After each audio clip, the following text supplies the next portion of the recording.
We're live. We're live. We're live.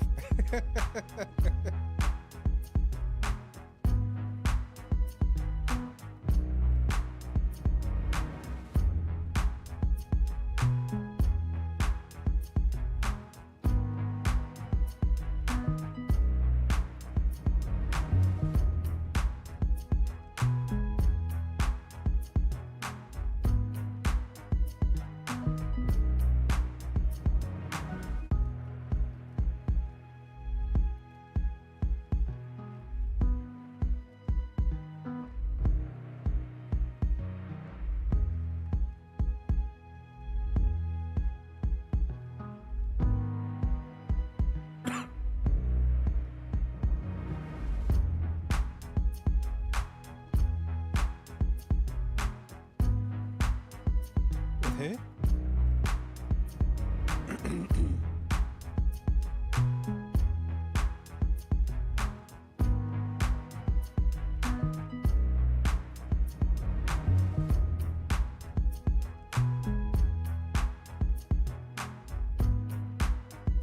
What's his name?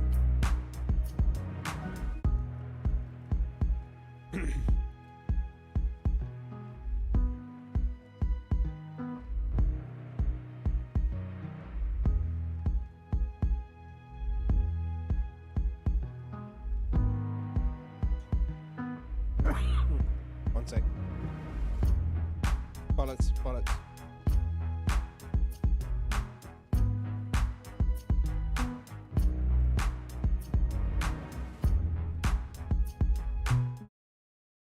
And we are live. Yes, I hope we we're are. live. Let's double We're check live, Max are we? screen. This is the point where Indy's microphone screws up or his camera goes off. Right.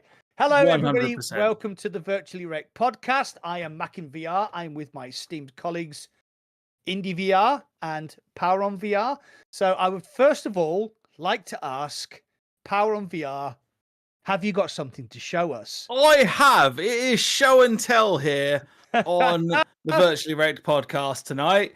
And I have my brand new, very shiny. Okay, there's a lot of glare coming off of there. Look, I can actually reflect the actual stream in the mirroring of it. That's how shiny this thing is. And it immediately picks up every bit of dust and every fingerprint going. And every single stain Of that liquid. gets directed its way. Yes. Well, to be fair, it's the Virtually Rek't podcast. You're going to say anyway. Congratulations, my friend. Yeah, We're very, congrats, very mate. pleased. That's Cheers, guys. 100,000 subscribers. You It have is. gone past that quite substantially since then. Yeah, 130 coming up for 135. So Well done, should- mate. yeah, I mean the goal is still 200 by Christmas. Whether that will happen or not, we'll see. But yeah, Pretty cool. So, what games have you been playing, Shuey? And what are you drinking? okay. So starting off with what I'm drinking, because my wife said, "Do you want me to go and get you some beers?" And I said yes. And she came back and she said, "You can have a nice one and a bad one." So I've got my nice one, which I'll drink in a little while, which is the Beavertown Lunar Haze. I love that stuff. That stuff is incredibly moorish. And I've got this horrible pineapple beer, which is, yeah, it's kind of shit. I don't mind a pineapple beer, but this one is actually shit. So I'm not amazingly happy about it. But what have I been playing? Okay, so I've obviously been playing some more I Am Cat. Yeah. Can't get enough of I Am Cat. Play a ton of that. I have played Pets and Stuff, Titans Clinic. I dived into some Shaven stuff. Surgeoneer. What? Yeah, Surgeoneer. Loads of Surgeoneer. That game is. If you guys haven't played it, it's so much fun. It's essentially a puzzle game, right? It's a puzzle game where you're a surgeon and it is Surgeon Simulator VR, but done in such a sensible way for the Quest 3 or for the Quest 2, I guess. And it works really well. It's super fun. It's very funny. Watching the guy, because the guy is that you're performing surgery on is almost exclusively awake. And just watching his reactions when you're like, because you're chopping off his legs and stuff to replace them with robotics. And it is, yeah, it's very fun. It's very frustrating at times. There are some levels on there that, honestly, I've given up with some of the levels. Some of the levels I've just been like, nah, I'm good. I'm done. Like, they give you, this is actually my one complaint about the game. My one really big complaint about the game is that in one of the missions, you're using like a robot arm to do all of the stuff, right? Which is fine. That's cool. That's a really good idea. I really like it. But they've given you two controls. And it's not like forwards, backwards, left, right, or rotate or anything like that. It's down and up. And then the robot arm movement changes depending on its orientation. And it's honestly, it's just too fucking difficult. But yeah, on the whole, like I've been playing those. What else have I played? There must be some other things that I've played. I played a little bit of Gorilla Tag actually. I jumped back into that. Just to see like how things are. Do you know what? That game, like so many VR games come out, right? And they don't do anything with it. And the one thing that you can say about Gorilla Tag is that they do stuff, man. They do stuff all the freaking time. Yeah, that's because they made $10 million off the back of that game. So, yeah, a little bit more than that, I think. I think it is now. Yeah, I think it is. But yeah, like they are just smashing it to the point where I'm actually going to go and have a look at a bunch of different Gorilla Tag clones. Yeah, like, that's the plan. We've got a Ryan Drift coming out soon as well, haven't we? Yeah, which should be interesting. But right, so we'll see. Before we go too any further, too far? Yes, we have another person on this podcast that needs to speak. What are you drinking? Which we know the answer to. And what have you been playing, mate?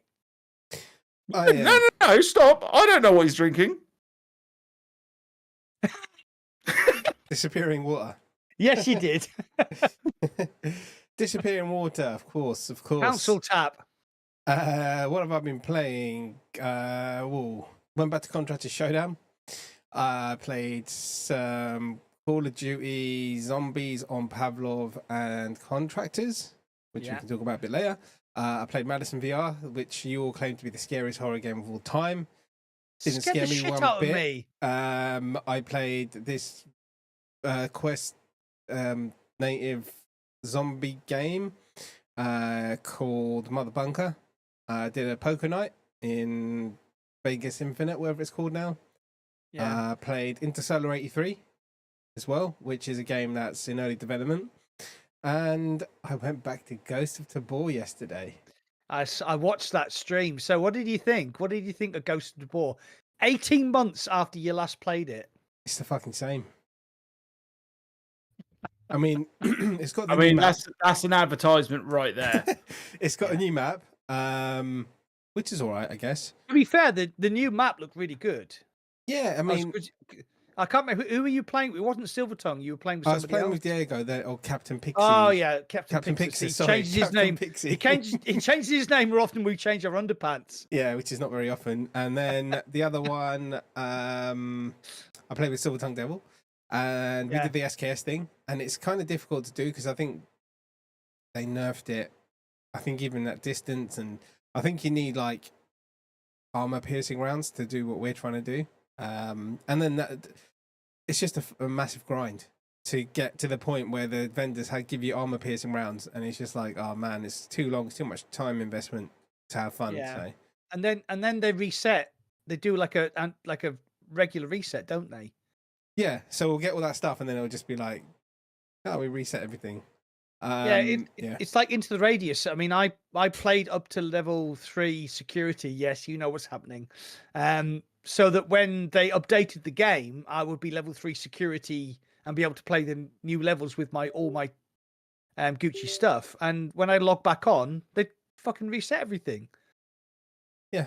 Oh, you poor little sausage. Yeah. I mean, yeah. I've had Into the Radius 2 for a long time. I just haven't streamed or done anything with it, to be honest. I went into it to make sure it works. It looks great. It runs on my laptop, like Ultra and all that stuff. I just haven't actually played it yet. It is really good. It's just lacking a lot of the features that Into the Radius had. I'm not going back to it until it goes 1.0 because I am not putting up with that shit getting my security level reset again because I was fucking heartbroken, really proper heartbroken. Yeah, I will get on it, but it's going to be. I don't know if I'll play through the whole thing. So I didn't play. I liked Into the Radius.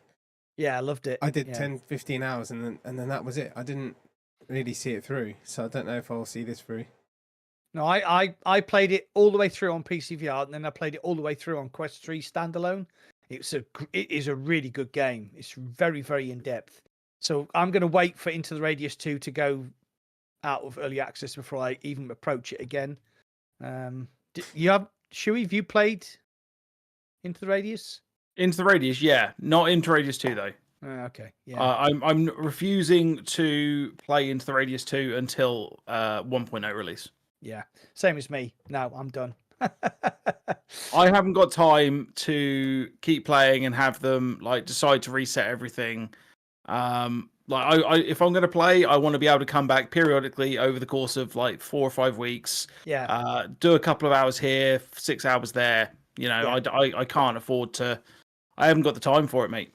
Yeah. Well, I mean, I put 21 hours into the first build of Into the Radius 2, got all the way to security level 3, unlocked all the guns that I wanted to do, carried on playing, even though there was no real point to playing because you couldn't get any further in the game. There was like, you had to retrieve this suitcase, and that was like the game's meta to get the suitcase.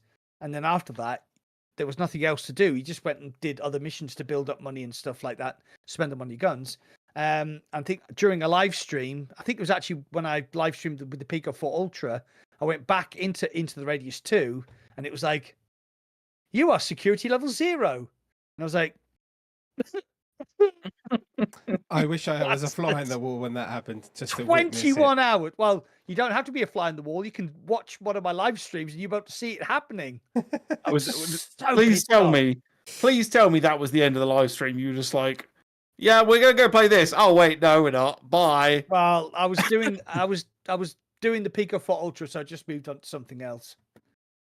Fuck. No, so that was not good. That was not a good experience. What have you been playing, Mac?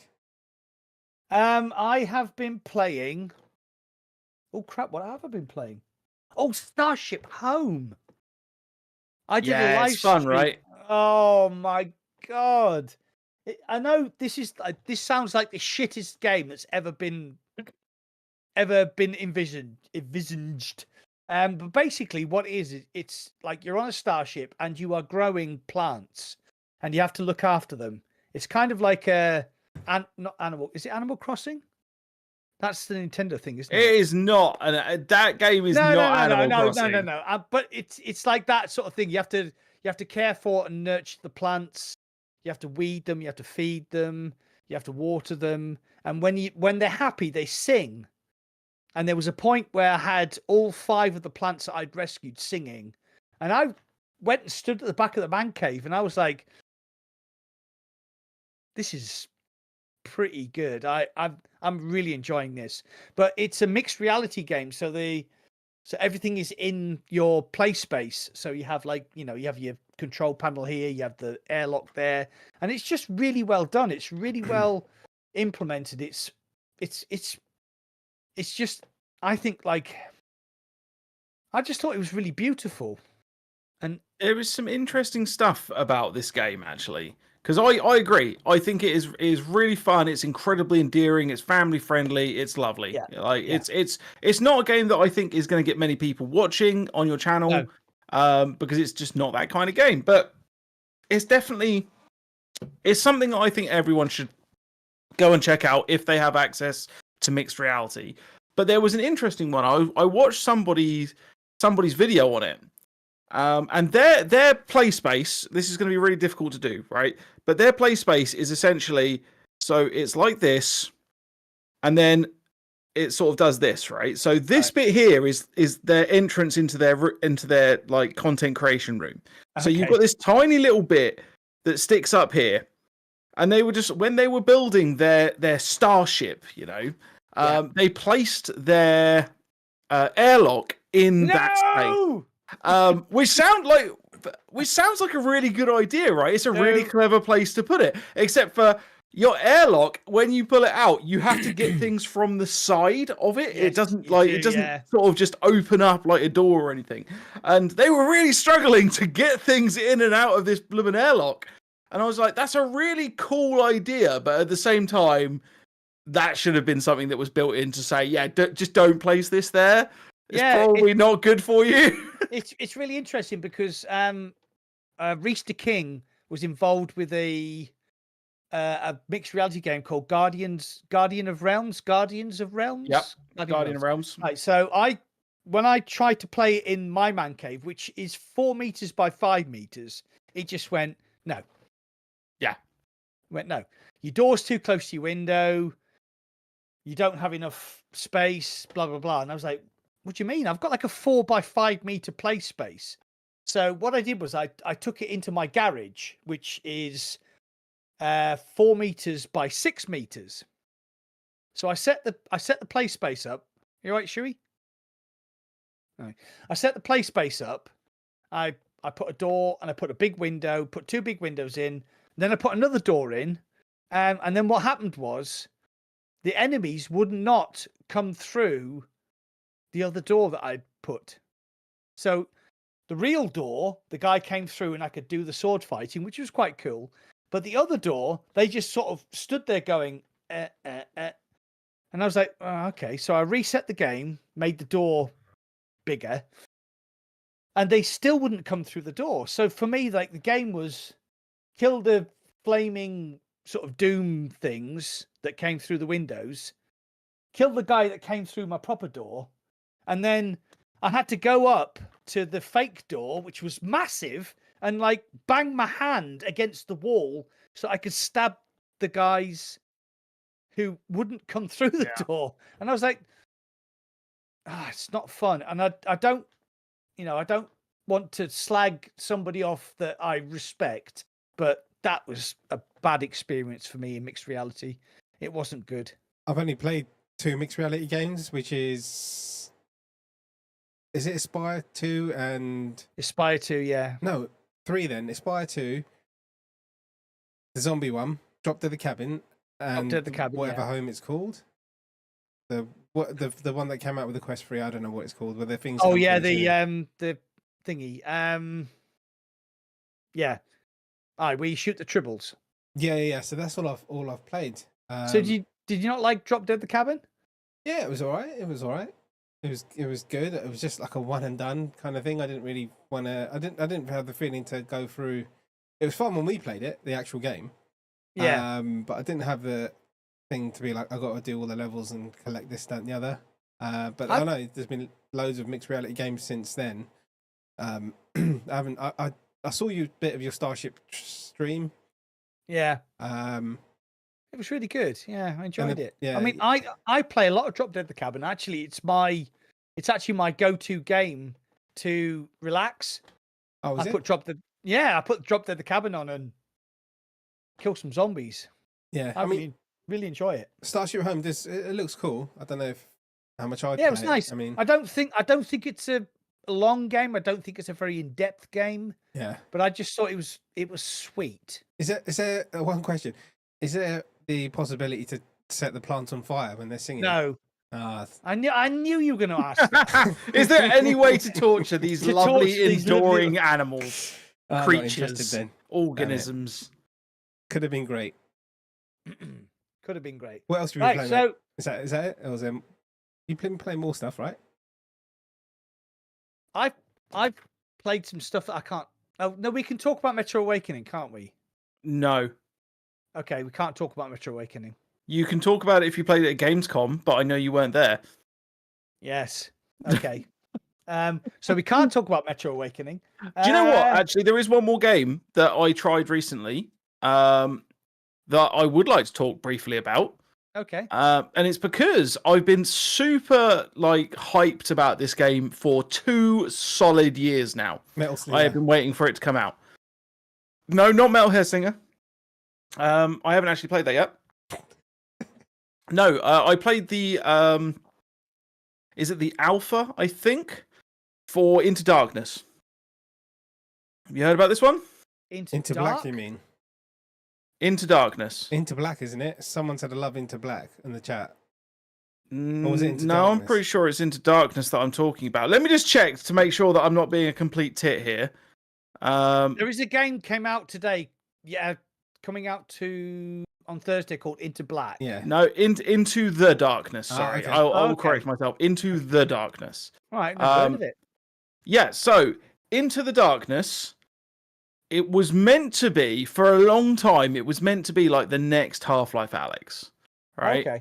And that's because, like, if you look at the early gameplay footage that was coming out for it, and a load of stuff that went with it, it looked really, really good, right? The idea is that kind of anyway. I'm not sure of the actual story, but it's instead of fighting against humans or aliens or anything like that, you're fighting against robots. Okay. Which means that, you know, that the possibilities are endless for that, because you can do like a lot of violent stuff, right, without it being gratuitously bloody and gory, which is quite nice because it means that you can do some really cool stuff without actually hitting that, yeah, no one that's lower than like 25 is going to play this. Well, how would Elon Musk feel about you dismembering Optimus? I think he would love it, because despite the fact that that thing exists, the amount of shit that comes out of that prick's mouth about AI and how it's going to ruin humanity, and then he throws a fucking soiree with a bunch of AI robots giving out fucking cookies. And what an absolute bastard. Anyway. Everybody's decided now it's not actually going to be Terminator, it's going to be Tesla Maters. Yeah. Anyway, so Taz has hit it right on the head, right? Into the Darkness is Alyx mixed with Bone Lab. So it's Half-Life Alyx. No, I know. Just calm your fucking boots, right? It's not got the bullshit of Bone Lab, right? It's got most of the same movement mechanics as your standard VR game. Right, okay. It's Alyx, but with more physics-based mechanics. Okay. That was the theory. But anyway, I played it. And yes, it is extremely early access, considering I've been waiting for fucking years for this game. And it's crap. I saw some gameplay of that. And now that I'm looking at the trailer, I know what you're talking about. And I thought, what the fuck is this? Yeah, so I went and played it because I didn't all of a sudden, right, I had a notification come up being like, oh yeah, you can playtest this now. And I was just like, hell yes, I'm going to playtest this. I had an entire day set aside to do work. You know what? That day's gone. That day's deleted. And 45 minutes later, I was just like, this was wholly not worth it. So what was the fundamental problem with it? If it was pitched as Half-Life Alyx meets Bone Lab, what was the fundamental problem with it? Oh, it's broken. So no, so you jump in, and the first thing that comes to my mind is, oh god, what was that sci-fi game? Really, Hubris, right? The first thing that came to my mind when I logged in was, okay, this is kind of like Hubris. I can deal with that. Yeah. And one of the first things you have to do, because bear in mind, this is PC VR only, right? So the very least you're going to think, well, at least it's going to be freaking pretty. Yeah. And it is kind of, but they open you up in like this really dark room, a la like late 90s sci-fi horror, where they're just like, oh yeah, let's not pay for the CGI budget. Let's just make everything black. And it's like, right, you do this and you do that, and you've got like the excuse me. You've got like the Half-Life Alyx mechanic of being able to like gravity flick stuff towards you, right? Yeah. Which is done really nicely until you try and put things on your body. And then I spent 10 minutes, solid 10 minutes, because it won't let you pass the tutorial until you've managed to get these pickaxes behind your back in these pockets that seem to not be able to work out where the hell they are. And then eventually I get past that and I'm like, oh, there's a bunch of weapons that I can do. And there's a bunch of stuff that I can do to these robot enemies that are coming at me. No, you can stab them in the head or you can shoot them. But no, like there's no actual like decent damage that you expect there to be. Like, yeah, you can't like chop their arms off or anything, or no, which right then that's where the Bone Labby stuff is meant to come in, right? Yeah. That's how it's always been shown to be played, and no, there's none of that. So it's literally stab them in the head or shoot them in the head, their head will pop off, and honestly, it's boring. And then you go downstairs and you find a bunch more weapons, and I'm like, oh, there's a bow and arrow. Okay, this could save it. Sci-fi bow and arrow, count me in. And I go to grab it off the shelf, and I'm like, hang on, is this going to make me individually pick up these freaking arrows and put them in my quiver? Yes, it is. And because they're all physics-based, they're actual real assets within the world, they interact with everything, including themselves. Yeah, so they go everywhere. And then I go to pick up the bow, right? And oh, that was a bad idea. Why did I think that I could pick up a bow the wrong way up? How dare I? Like, put me in prison. How dare I think that if I go to pick up a weapon, it will just automatically orientate to the hand that I am going to use. I like how Captain Pixis is like, I already know you're talking about Into the Darkness. Yeah. But yeah, so the bow literally embeds itself into the shelves and decides forevermore that I'm no longer going to be able to use it. And I'm like, okay. I'm done. And then I go, no, I persisted. I went outside and I shot some things. The gun mechanics are boring and bad. And then I got stuck and I was like, okay, well, let's reload it and give it one more try. Just one more try, just to make sure that I'm not being a complete picky bastard. And once again, I'm bored with the tutorial. I'm bored with the beginning. I go and get the bow. The bow is terrible to use. It is horrendously bad to use. It's not fun in any way, shape, or form. I go outside. There are these floating, like, shooty things. I try and hit one of them. It takes me like 18 arrows, despite there only being 10, to try and take these 3 things down. And bear in mind, right, I've played a lot of VR archery, and I consider myself to be a good VR archer. Yeah.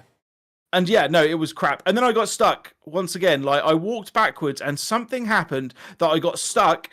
Not in any. It was a box. There was a box on the floor, and I had accidentally walked near it. And it just decided, no, your feet are mine now. And that was it. That was my entire. That's my review. There you go, guys. That is my review of Into the Darkness. I tell you what I'm gonna do. I'm gonna get a transcript of this of the podcast. I'm actually going to put it into a review of Into the Darkness. And just have it as a scrolling thing behind you speaking. Just being like, by the way, if you want to listen to Shuey's version, yeah, fucking. Oh my god. So that's just a it's not going. When's it supposed to be coming out? I have no idea. I don't give a shit anymore. Because that was a few I honestly don't care now. Yeah. I did see someone playing it and they were not negative, but they were positive a bit, and they didn't say too much negative stuff. So, but I did see the gameplay myself and go, I was like, you're full of shit.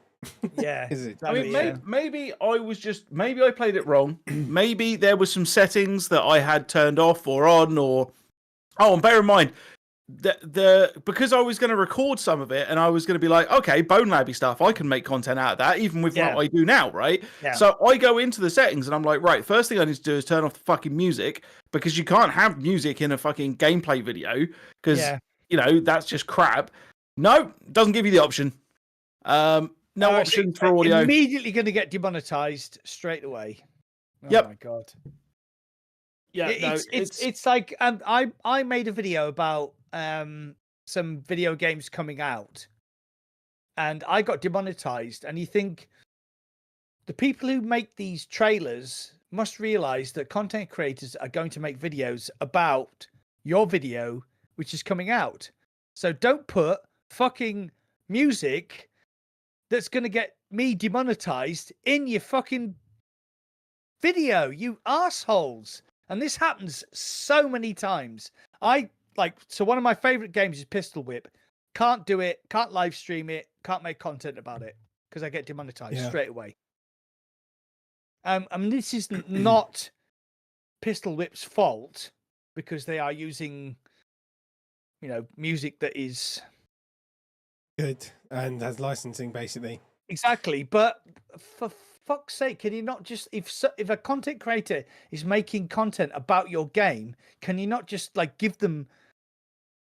I mean, this is so a couple of years ago, I was speaking to Nazy, who is the Beat Saber girl from Australia, the girl with the purple hair, and she said she's always on the brink of being demonetized and having her channel basically copyright striked because she does Beat Saber and she cannot find a way around this problem with using licensed music. So yeah, I tell you what, real props here, real props to a game. In fact, I want to see if you guys can pick it out. I don't think you will be able to. A game where they have genuinely said, what about our content creators?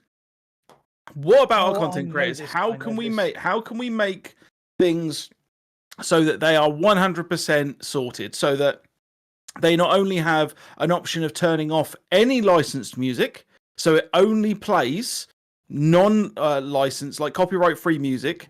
Can we turn it so that there is no swearing in the game, so it just removes it from the dialogue? That would be a good idea. How about we actually add a bunch of different viewing angles that they could use for their streams, for their footage, What game would you say that is? Hitman 3. I was going to say Against. No, I don't know if Against did it, if I'm really honest. I didn't play it enough. Okay. No, the game I'm talking about is Underdogs. That was good. They did all of that, but nobody played it. No, people are playing. The thing is people are playing it. They're actually earning bank. That really? Game is still doing relatively well. Because of the amount of time and effort they put into a game because it's roguelike as well, right? So people play that shit over and over and over. I still revisit it every couple of weeks. Oh, right. Okay. I played it once. Go play it. If you haven't played it and you like roguelites, go play that game. I don't like roguelites, but I did like the game, what it was.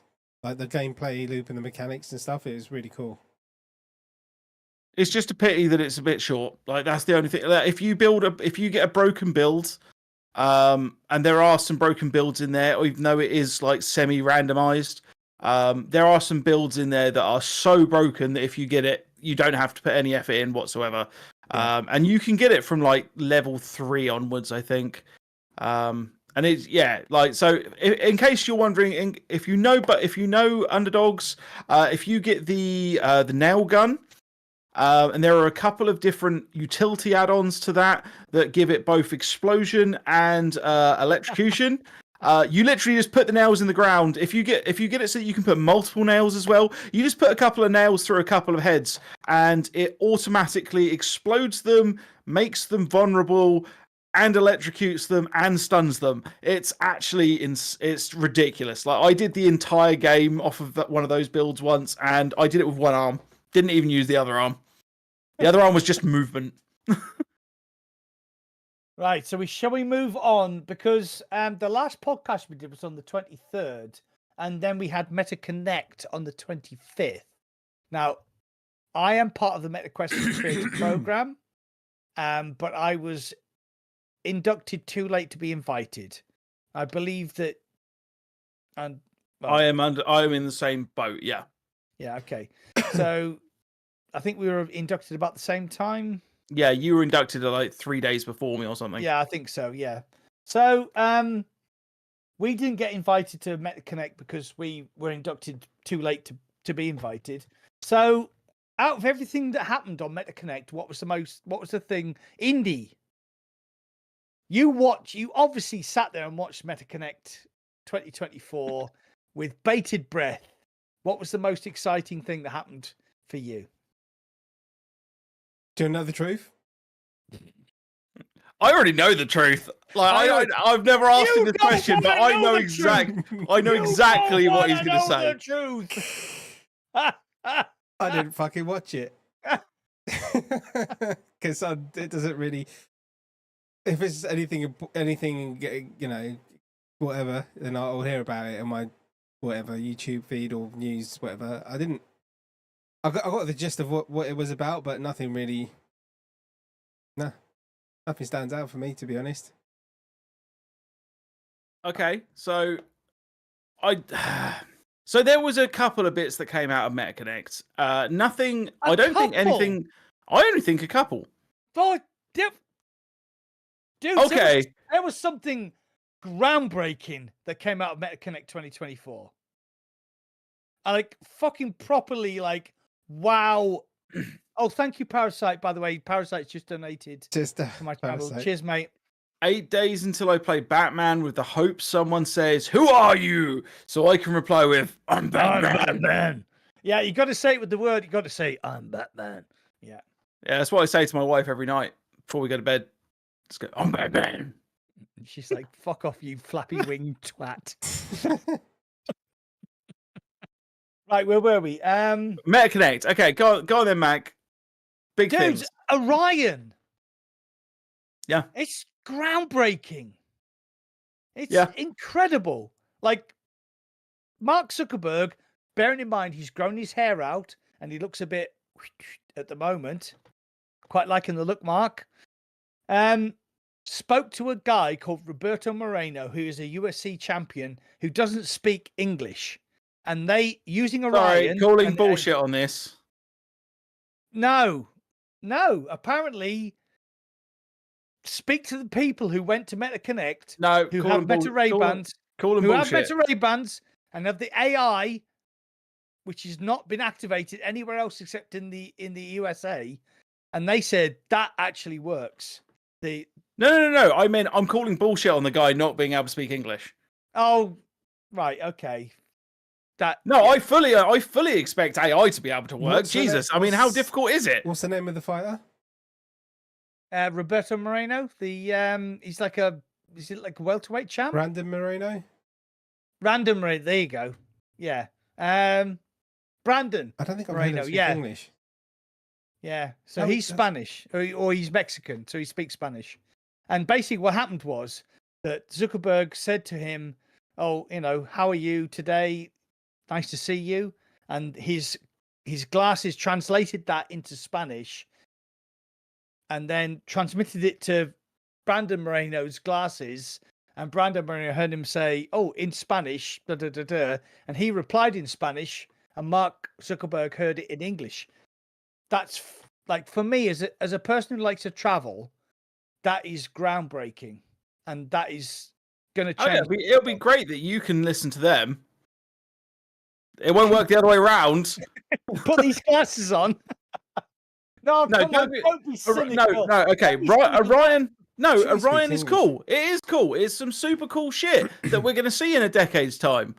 But I'm getting closer and closer to the point where if I'm not going to see it in the next year or two, it's less interesting to me. Oh man, you're. Maybe I'm just becoming more jaded. I don't know. Right. All right. So Elon Musk said. Ellen, isn't that? Yeah, Ellen. Elon Musk. Ellen Musk. Yeah, he did the voice of Dory, didn't he? Right. Fuck you. Elon Musk said when he revealed the Robovan thing, he said if it's gonna be sci-fi, it needs to look sci-fi. And those glasses, they are sci-fi, man. They are like 5 to 10 years away from being a consumer product because he said it costs so much to make those glasses. And apparently it's the silicon carbide lenses that cost the most. Yeah. So that's what I'm excited about. I mean, that's what got me from, the Quest 3S, yeah, okay. Cut down Quest 3 with less features, blah, blah, blah, whatever. That's what got me excited was Orion. So Okay, like so that we're clear, am I excited by the idea of being able to have holographic glasses roughly the size of the things that I'm already wearing so that I can both communicate with people and do cool shit with people? Hell yes, I am. Was I excited 3 years ago by the idea? Like, if you look at all of the stuff, all of the graphics that were used for MetaConnect 3 years ago, was I excited for that shit? Was I excited to be in the metaverse and sit at my kitchen table and play chess with this holographic guy sat the other side of that table? Hell fucking yes, I was. Where the fuck is it? No, I was never excited about that shit. I was never excited about that stuff. Yeah, but everything that went with that, right? The whole metaverse side of things that he was talking about. Yes, there is a certain level of, I don't know, it was cringy, but there were certain parts of that where I was just like, yeah, this stuff is what we needed this at the time, 2 years ago during the pandemic, so that the ability to socialize with people was still there. This is what we need because people are becoming more insular. Is that because of technology? Yeah. Maybe. Probably, but maybe. But we need that because of the type of society we are becoming, is to try and stay social in a situation where social is becoming harder and harder and harder. And I want that stuff. And yes, I want the holographic glasses. But I'm still not seeing that other stuff that he was talking about 3 years ago. Yeah, you know why? Because they lost so much money when they pushed it that they had to reset back to the VR headsets and then push the Orion development budget off to one side. It's progress. It's like we want all of these things now, but to be fair, Orion is so expensive that it's not viable. The Meta Ray-Bans are viable. They cost for what, £300?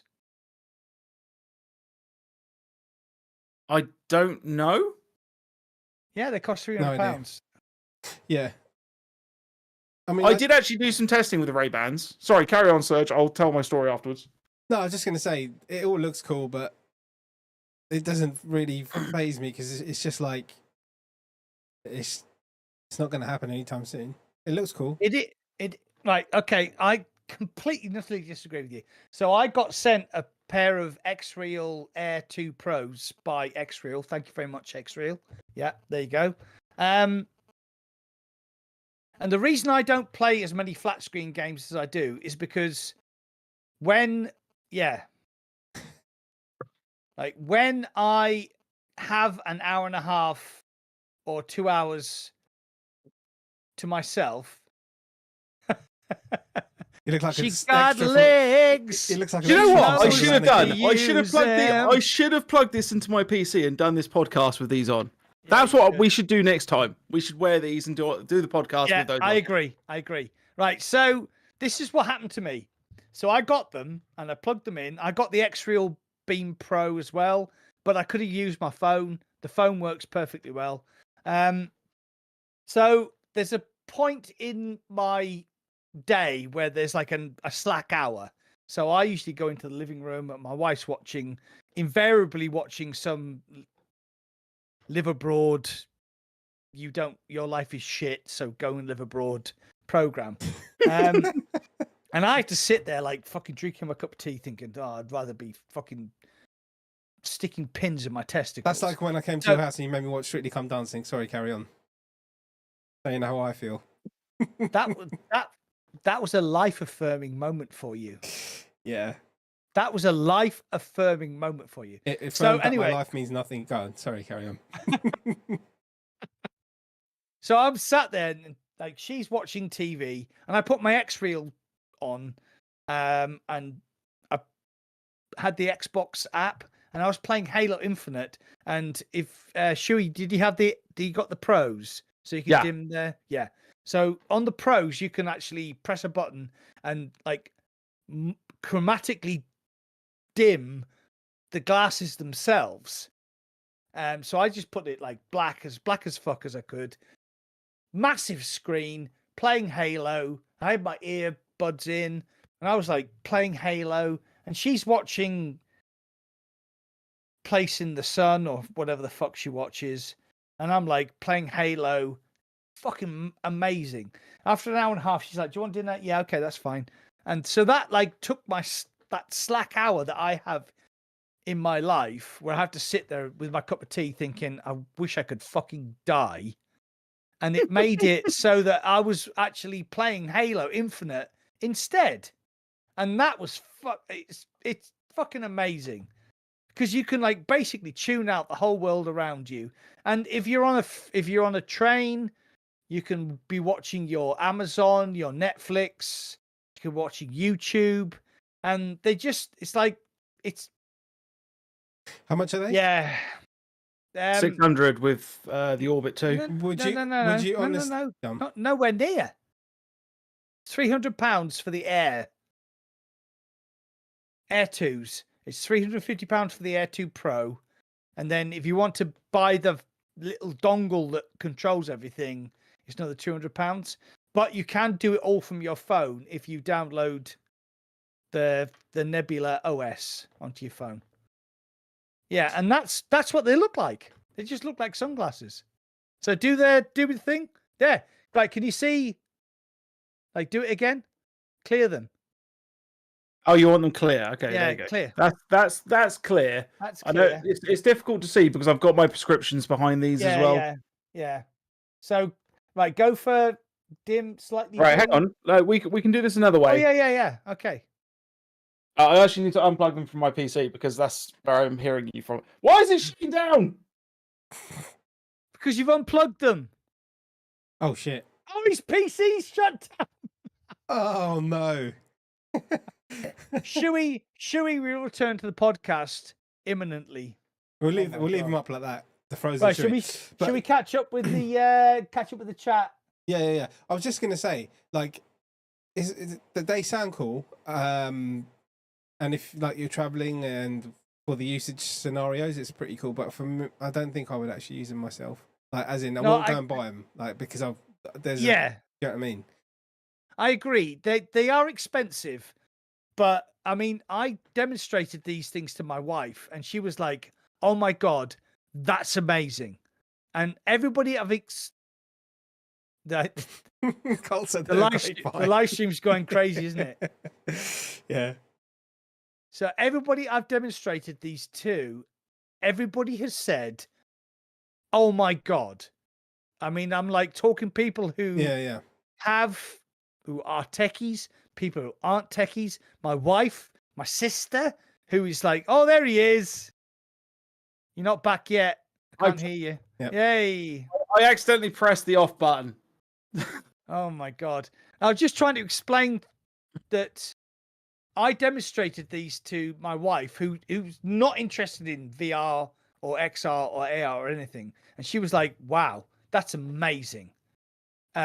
Even my sister, she's like 5 years older than me, in her 60s, she was like, "Oh my god, that's incredible."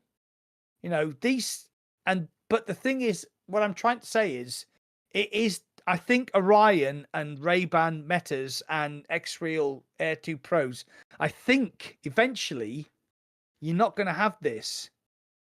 You're not going to have a phone. You're going to have a pair of glasses. Oh, 100%. That does everything for you. Yeah. That's where we're going to be heading, basically. Yeah. Yeah. But yeah. So Indy, I wear glasses. Shu wears glasses. You don't wear glasses. So would you be comfortable putting glasses on because that is where your phone is, that's where your that's where your camera is, that's where your AI is? I don't know. I'm not. Yeah, like I said, I'm not used to wearing glasses, so fuck knows. I think it'd be really cool to have all of that kind of stuff. I think everyone will wear these. And then, no, you mean later down the line, or like as in? Yeah, no, 100%. Later down. Yeah, of course. I mean, I'm specifically asking Indy because he doesn't wear glasses. So I'm used to wearing glasses. You're used to wearing glasses, but Indy doesn't wear glasses because he's an amoeba. I don't even wear fucking shades when the sun's out, so it would be so foreign to me. You just squint. Yeah, no, I don't know. I mean, I'd give them a go. But next time Yeah. I'll give them a go. I'm sure they're really cool. But I'll bring them down to EGX. Well, I mean, Chewy can do that as well. But you guys are more into your techie stuff. I'm more of the gamer thing. I think it's really cool. But I don't keep. I mean, I've never actually tried them, so I can't really say much, to be honest. Yeah. So. I just want to be able to watch. This is my big use case. Is mainly for travel, right? I want to be able to watch what I'm watching in private, and that's not to say that I'm watching porn or anything. Although this does give you the option of doing so. I'm fucking ordering it now. Right.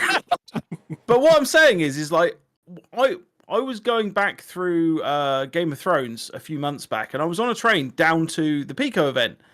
And I was sat there on the train, and all of a sudden, like, I've got my headphones in, but then there's a bunch of titties because it's like the early seasons, right?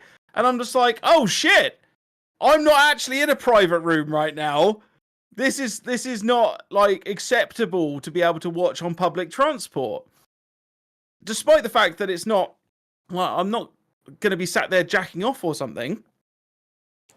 But, you know, I'd like to be able to watch what I'm watching privately, and these give you really exactly that. And it's really not just movies and stuff either. It's being able to check your emails. It's being able to check things without somebody over your shoulder seeing what you're seeing, and that is quite nice.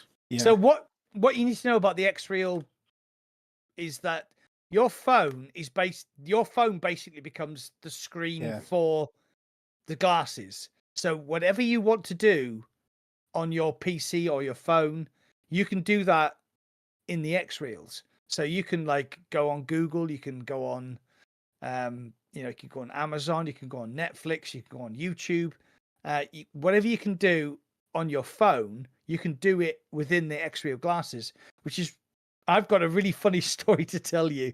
So quite a few years ago, do you remember the Spartacus, the TV program? It was all like muscly guys, Spartacus. So I was getting my windows done at my old house, and I was sitting there watching an episode of Spartacus, and they were all like, sword fighting. And then they all went into the thing where they put the oil on and start scraping each other. So there's like a load of naked blokes like scraping each other. And this guy who was Mac wasn't watching Spartacus. I was watching Spartacus. Was it that DVD Mac? This guy who was fitting the windows walked past, and I was like, "It's Spartacus's TV program." He was like, "Yeah, okay, mate." And I'm like, "Oh shit!" So in that case scenario, if I had the X-Reels, I'd have been perfectly fine. I could be watching my gay Spartacus porn with the guy scraping each other's, and I'd have been fine. But I honestly think that smart glasses are the future of this. I think in 5 to 10 years' time, you won't have this. You'll just have a pair of smart glasses. Once they evolve into like smaller form factors and that kind of thing, it'll be more common. Yeah, absolutely. Yeah, absolutely. The X-Reels are quite bulky. I think you'll agree. Yes, they are quite bulky. They're not they're not the most comfortable things to wear long term. Yeah. They're not like as comfy as my glasses, for instance, to wear long term. They're fine. Like, I can wear them for a movie. That's not a problem at all. I can wear them for a small gaming session. That's absolutely fine, and it works quite nicely. You know, on the way back from a gig recently, I was too tired to sit there and listen to my brother-in-law and sister-in-law, so I ended up sitting there just sticking The Simpsons on. You know, and that actually worked really nicely. I watched a couple of episodes of Simpsons on the way back in the back of the car. Happy days. Yeah.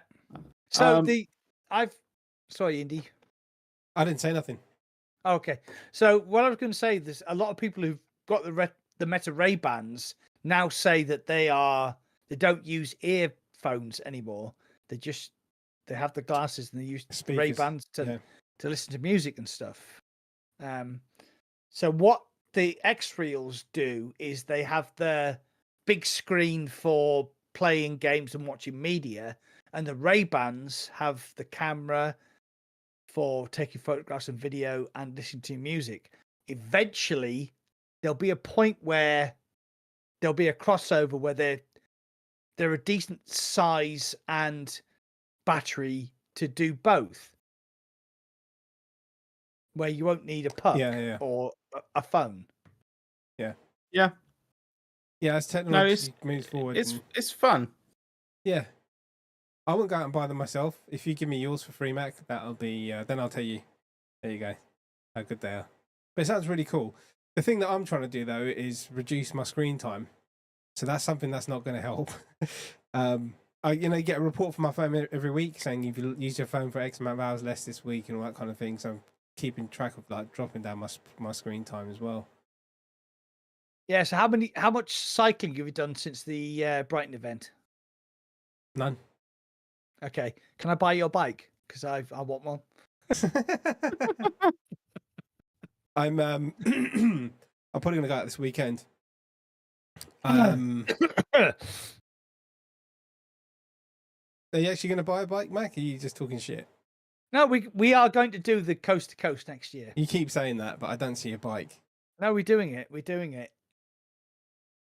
Right, save that for the end, boys. Let's carry on talking about. Right, so the other big thing that came out of MetaConnect was this thing that Mac has in the background, and it's probably a good thing that that the embargo is lifted. Otherwise, that would have been problematic. Embargo lifted at 2:00 this afternoon, so we are now allowed to talk about the MetaQuest 3S. So, Shui, you've got one. You've had one for the same amount of time that I've had it. Yep. What do you think? So that we're clear, I've had it for longer than Mac's had it. So, yeah, no, as you should, no. That's because you got cleared in the MetaQuest program before I did. No, it's because yours got stuck at Huntingdon or wherever it was. It did. It got caught in fucking. I forgot about that. It got caught. Yeah, no, I've had it for 48 hours longer than Mac, so you can trust my opinion much more. Obviously. Much more. Okay. So, what do you think this? Why do you think Meta made this? Do you know what? I have no idea. I do. Quite simple. When the Quest 2 launched, there was a 64 gigabyte basic MetaQuest 2, and it costs less than £300. And that's why they've done this, because this thing costs £279 and 99 pence in the UK, and that is a console for your face. It does everything that the Quest 3 can do, which the Quest 3 is a lot more expensive, like over £100. And it has the Fresnel lenses from the Quest 2. It has the shitty cloth strap. It has a pass-through button here, so you can just tap that to get to your pass-through. It doesn't have a 3.5mm audio jack. It's been cut down for a price below $300 to sell VR to the masses. To sell VR, this is the question: is to sell VR to who specifically? Not me, not you, tweakers. not No. Indie. It's not to sell it to any of us. I genuinely don't believe that it's there to sell it to Quest 2 users. Maybe Quest 1 users. No, I think Quest 2 users would get value out of this. I don't disagree that they'll get value out of it. I think that having used it, yeah, I wouldn't go out and buy one myself. Obviously, as you already said, it's not for me, it's not for Indy, it's not for you. It's probably not for the majority of people that are in the chat right now. I've got one of these. I don't need one of these. Exactly. But I actually went for the first time in a very, very long time and stuck my Quest 2 on my head. And do you know what? I then stuck the Quest 3S on, and then I stuck the Quest 2 on, and then I stuck the Quest 3S on, and I played a few bits and bobs, had a quick sort of play around, and unless you specifically want mixed reality, unless you specifically want to play things like Arkham Knight, or whatever it's called, Arkham Shadow, I genuinely don't think that people with the Quest 2 will feel the need to upgrade yet. I think they'll wait for them to come out secondhand, or they'll come down, they'll go on an offer for like $250, or they'll go on an offer where you get 8 games with it or something like that, or you'll get Quest Plus for a year or something. I just don't think that is for those people. What I think this console is for people that are specifically looking for mixed reality, which there is no killer app for yet, right? That's the thing that sells a phone, is that killer app, or it was decades ago, is you had the killer thing that would sell it. And it doesn't have that yet. Yeah, Starship Home is good. There are some cool mixed reality stuff on there. There's some great puzzle games. There's some cool things that you can do with it, but there's nothing in mixed reality yet. There's nothing like, I don't know, like a full campaign game where I walk out of a door and I'm in the game and I'm not in the game and yada yada yada. There's that one from Maze Theory, which is pretty cool, but it's still not quite where I'm going. There's no mixed reality that is going to, in my opinion, is going to sell an entire headset currently. Which means I think this console is just for new users. I think this console is purely for those kids that have been begging their parents for a console, for a VR headset for the last year so that they can play Gorilla Tag like J-Man Curly. And because it's cheap enough, it will sell this Christmas. I think they are the main market share of this headset. Indy? I agree. I think the biggest fan of Quest. I did say, yeah. No, I think it's for kids as well. Kids will buy it. As an entry level, I like because of the price point as well, and you've also got like Gorilla Tag, Ghost of Tabor, and all those games that have a lot of kids. Yeah. I don't think, like you said, it's in between, right? So people who are grown-ups will probably just fork out the rest of the money and get the actual Quest 3, right? Because it's not that much of a difference. Not massive. There's $200. Yeah, but if you're working and you're grown up, it's not that much. It's almost double. Yeah.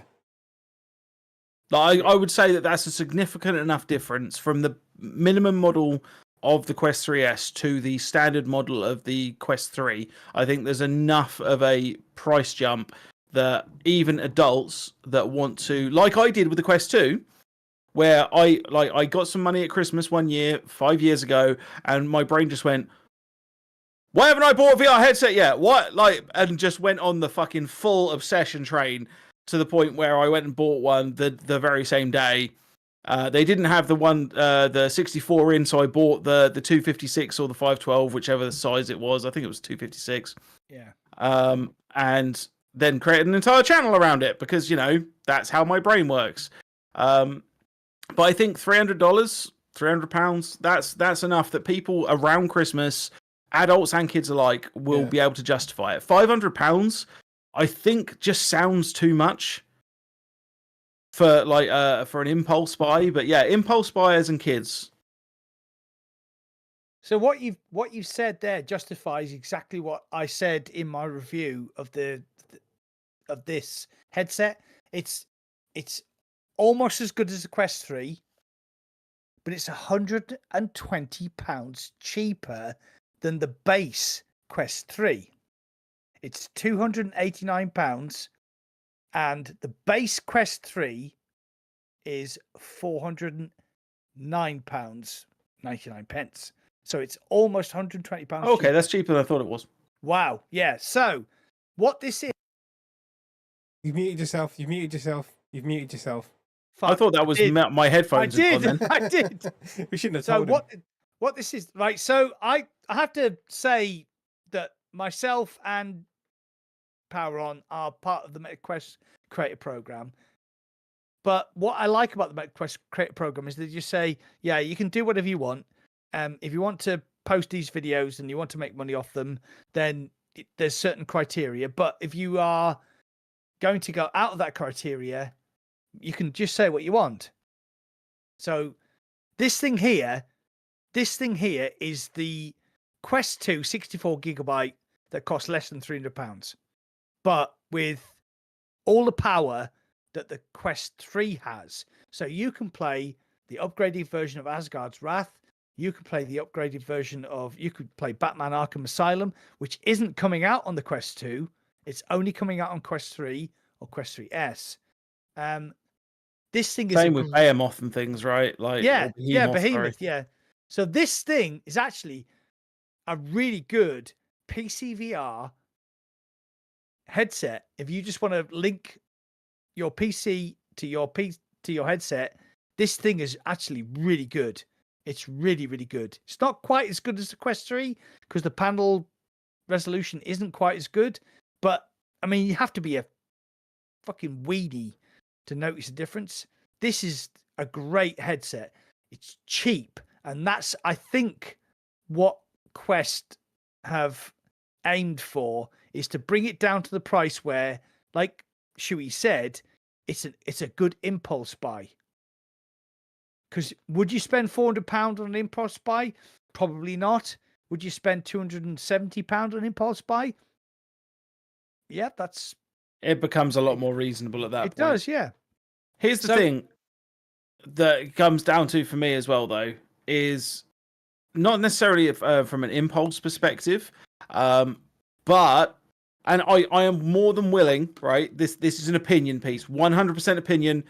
There isn't a huge amount of effort that has gone into forming this opinion. I will admit that up front. On putting on the Quest 3S, it felt to me like the mixed reality or the pass-through was better than the 3. This is an opinion piece, right? I haven't put on the 3S that much. I haven't put it on like every day like I put on my Quest 3. Every single day my Quest 3 goes in front of my eyes, right? But the moment I put on the 3S, my brain, whether it was that new VR smell or not, I don't know. You know, where you walk into a house that's for sale and it's got coffee brewing or bread baking or something. Bread. But I don't know what it was. Something in my brain said to me, do you know this feels better? The pass-through feels clearer. Do you know what? I'm really pleased you said that, because that was my initial feeling. Ooh. That was my initial feeling. Right, so they're both, like, that uses a different system to that, I think. This uses infrared. That uses infrared for the pass-through. The Pico 4S uses something, a different system similar to the Apple Vision Pro called iToF. Sorry, Captain Pixis, to answer your question, was it a particularly sunny day? My room doesn't have sunlight. No. 99% of the time, so it would have been the same amount of light that I always have. Yeah, I play in the same, exactly the same as me. I play in the same lighting. I agree with you, actually. I thought that the pass-through was better. I don't know.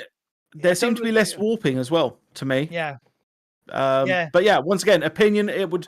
I would have to spend more time than I'm willing to give it, to go through and actually test that theory a bit better. And I would have to put side by side cameras and everything like that, which so that we're clear, I'm not going to do. I've done. Mac has done, apparently. I've done it. There's less warping in the Parasite. Please stop sending me money. He sent you one. He sent you 3 now. You missed one of them, I think he's trying to say. Oh, I did. Oh, sorry, Parasite. It's Paradise. I have a great idea. If the Orion ends up needing an external battery, Meta could release it in belt form and call it Orion's belt. Oh, I thought that was a serious comment until I got to the very last bit, and I was just like, "Oh, come on, this was a bit." Well, but done, you're not Parasite. wrong. You're not wrong. Parasite. You're not wrong. Right, so going back, I have actually got a video. I've got a video coming out soon where I compare MetaQuest 3, MetaQuest 3S with the Pico 4 Ultra. Now, Pico 4 Ultra's pass-through is fundamentally superior to the Meta's pass-through. Like, it's day and night, right? Really is, because they use something called time of flight.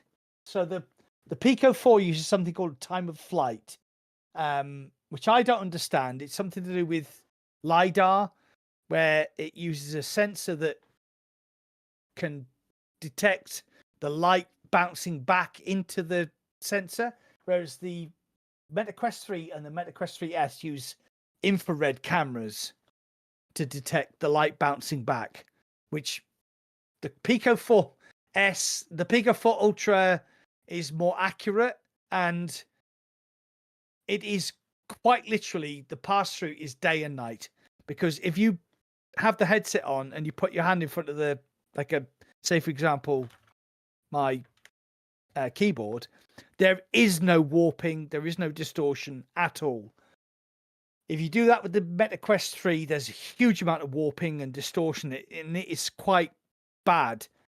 It isn't as bad on the Quest 3S, which I don't understand because that's a cheaper headset.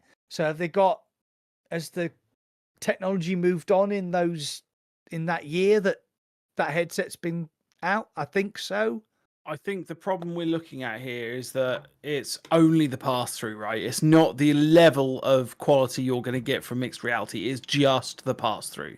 And I know those two sound synonymous, but they're not, right? The ability for something to use LiDAR to map out your room is far significant to just using IR.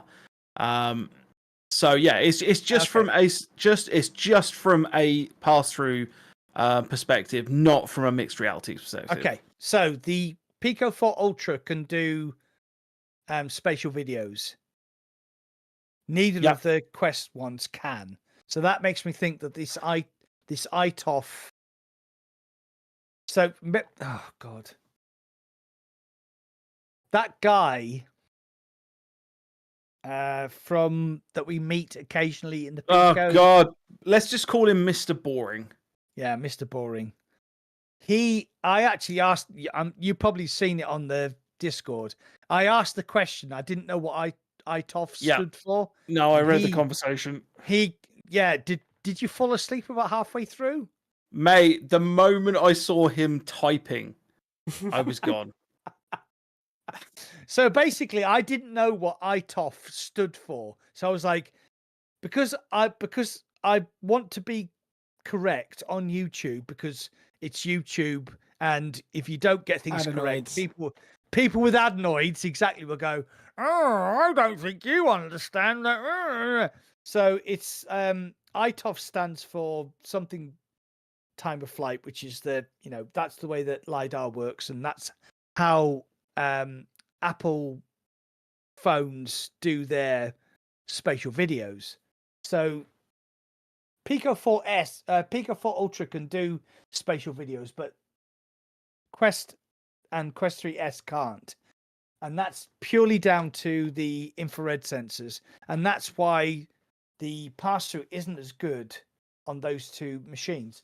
But I do agree with you that the pass-through on the S is actually better than the 3, which is really weird because that's a much more expensive headset. Like £120. Okay, I don't know about you guys. I'm bored of talking tech. Okay, I was going to say, hold on. games. This has reminded me of one thing.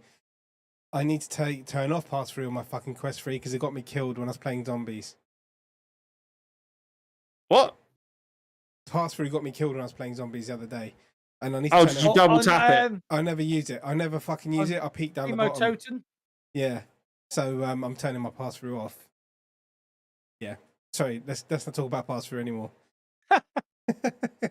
So what were you playing Keynote? Right, so let's get, you were playing Keynote to Totem, Doobie Firkin on Pavlov. Yep. Pavlov, better graphics than Contractors. It had better features, all of the maps, it had all of the stuff in it. But because they're going from Unreal 4 to 5, but the maps aren't there, and the ones that are, they're buggy. So I went to Contractors, which has all the features, but it just doesn't look as good. There's a couple of things missing as well. But in general, because before, like a year or so ago, Pavlov was always better. But I think because of this shift between engines. But Contractors is good enough. It's got most of it. Like those exploding zombies when you turn electric on. They don't. Yeah. They don't do the explosion with a puff. You don't see the beam except for one map. You don't see the beam where the box is. Just a couple of little tiny things, but like I mean, the exploding thing's quite big actually. But to be in general, it's switched from like me playing Pavlov for the zombies to contractors for the zombies now. All right. Okay. Yeah, it was Cool. good though. It was So good. that it'll all get sorted, won't it? Though. Yeah, but what they're saying is you should switch to Unreal Engine 4 on Pavlov to get the old versions and the other maps, but I don't know how you do that, so I can't be asked. I think you're getting a bit of distortion on your mic, Indy. Sounds all right to me. Yeah, every time you speak, Mac, tell me if I'm wrong. Every time you speak, it's sounding like you're sort of dragging something down a gravel path. Yeah, it's blowing out. Yeah. That's weird. It's not a big thing. Don't get me wrong. It's not a massive thing, so I won't worry too much about it. But yeah, let's talk some games. Yeah. So what games are you excited about coming up, Indy? There's going to be some stuff. Come on.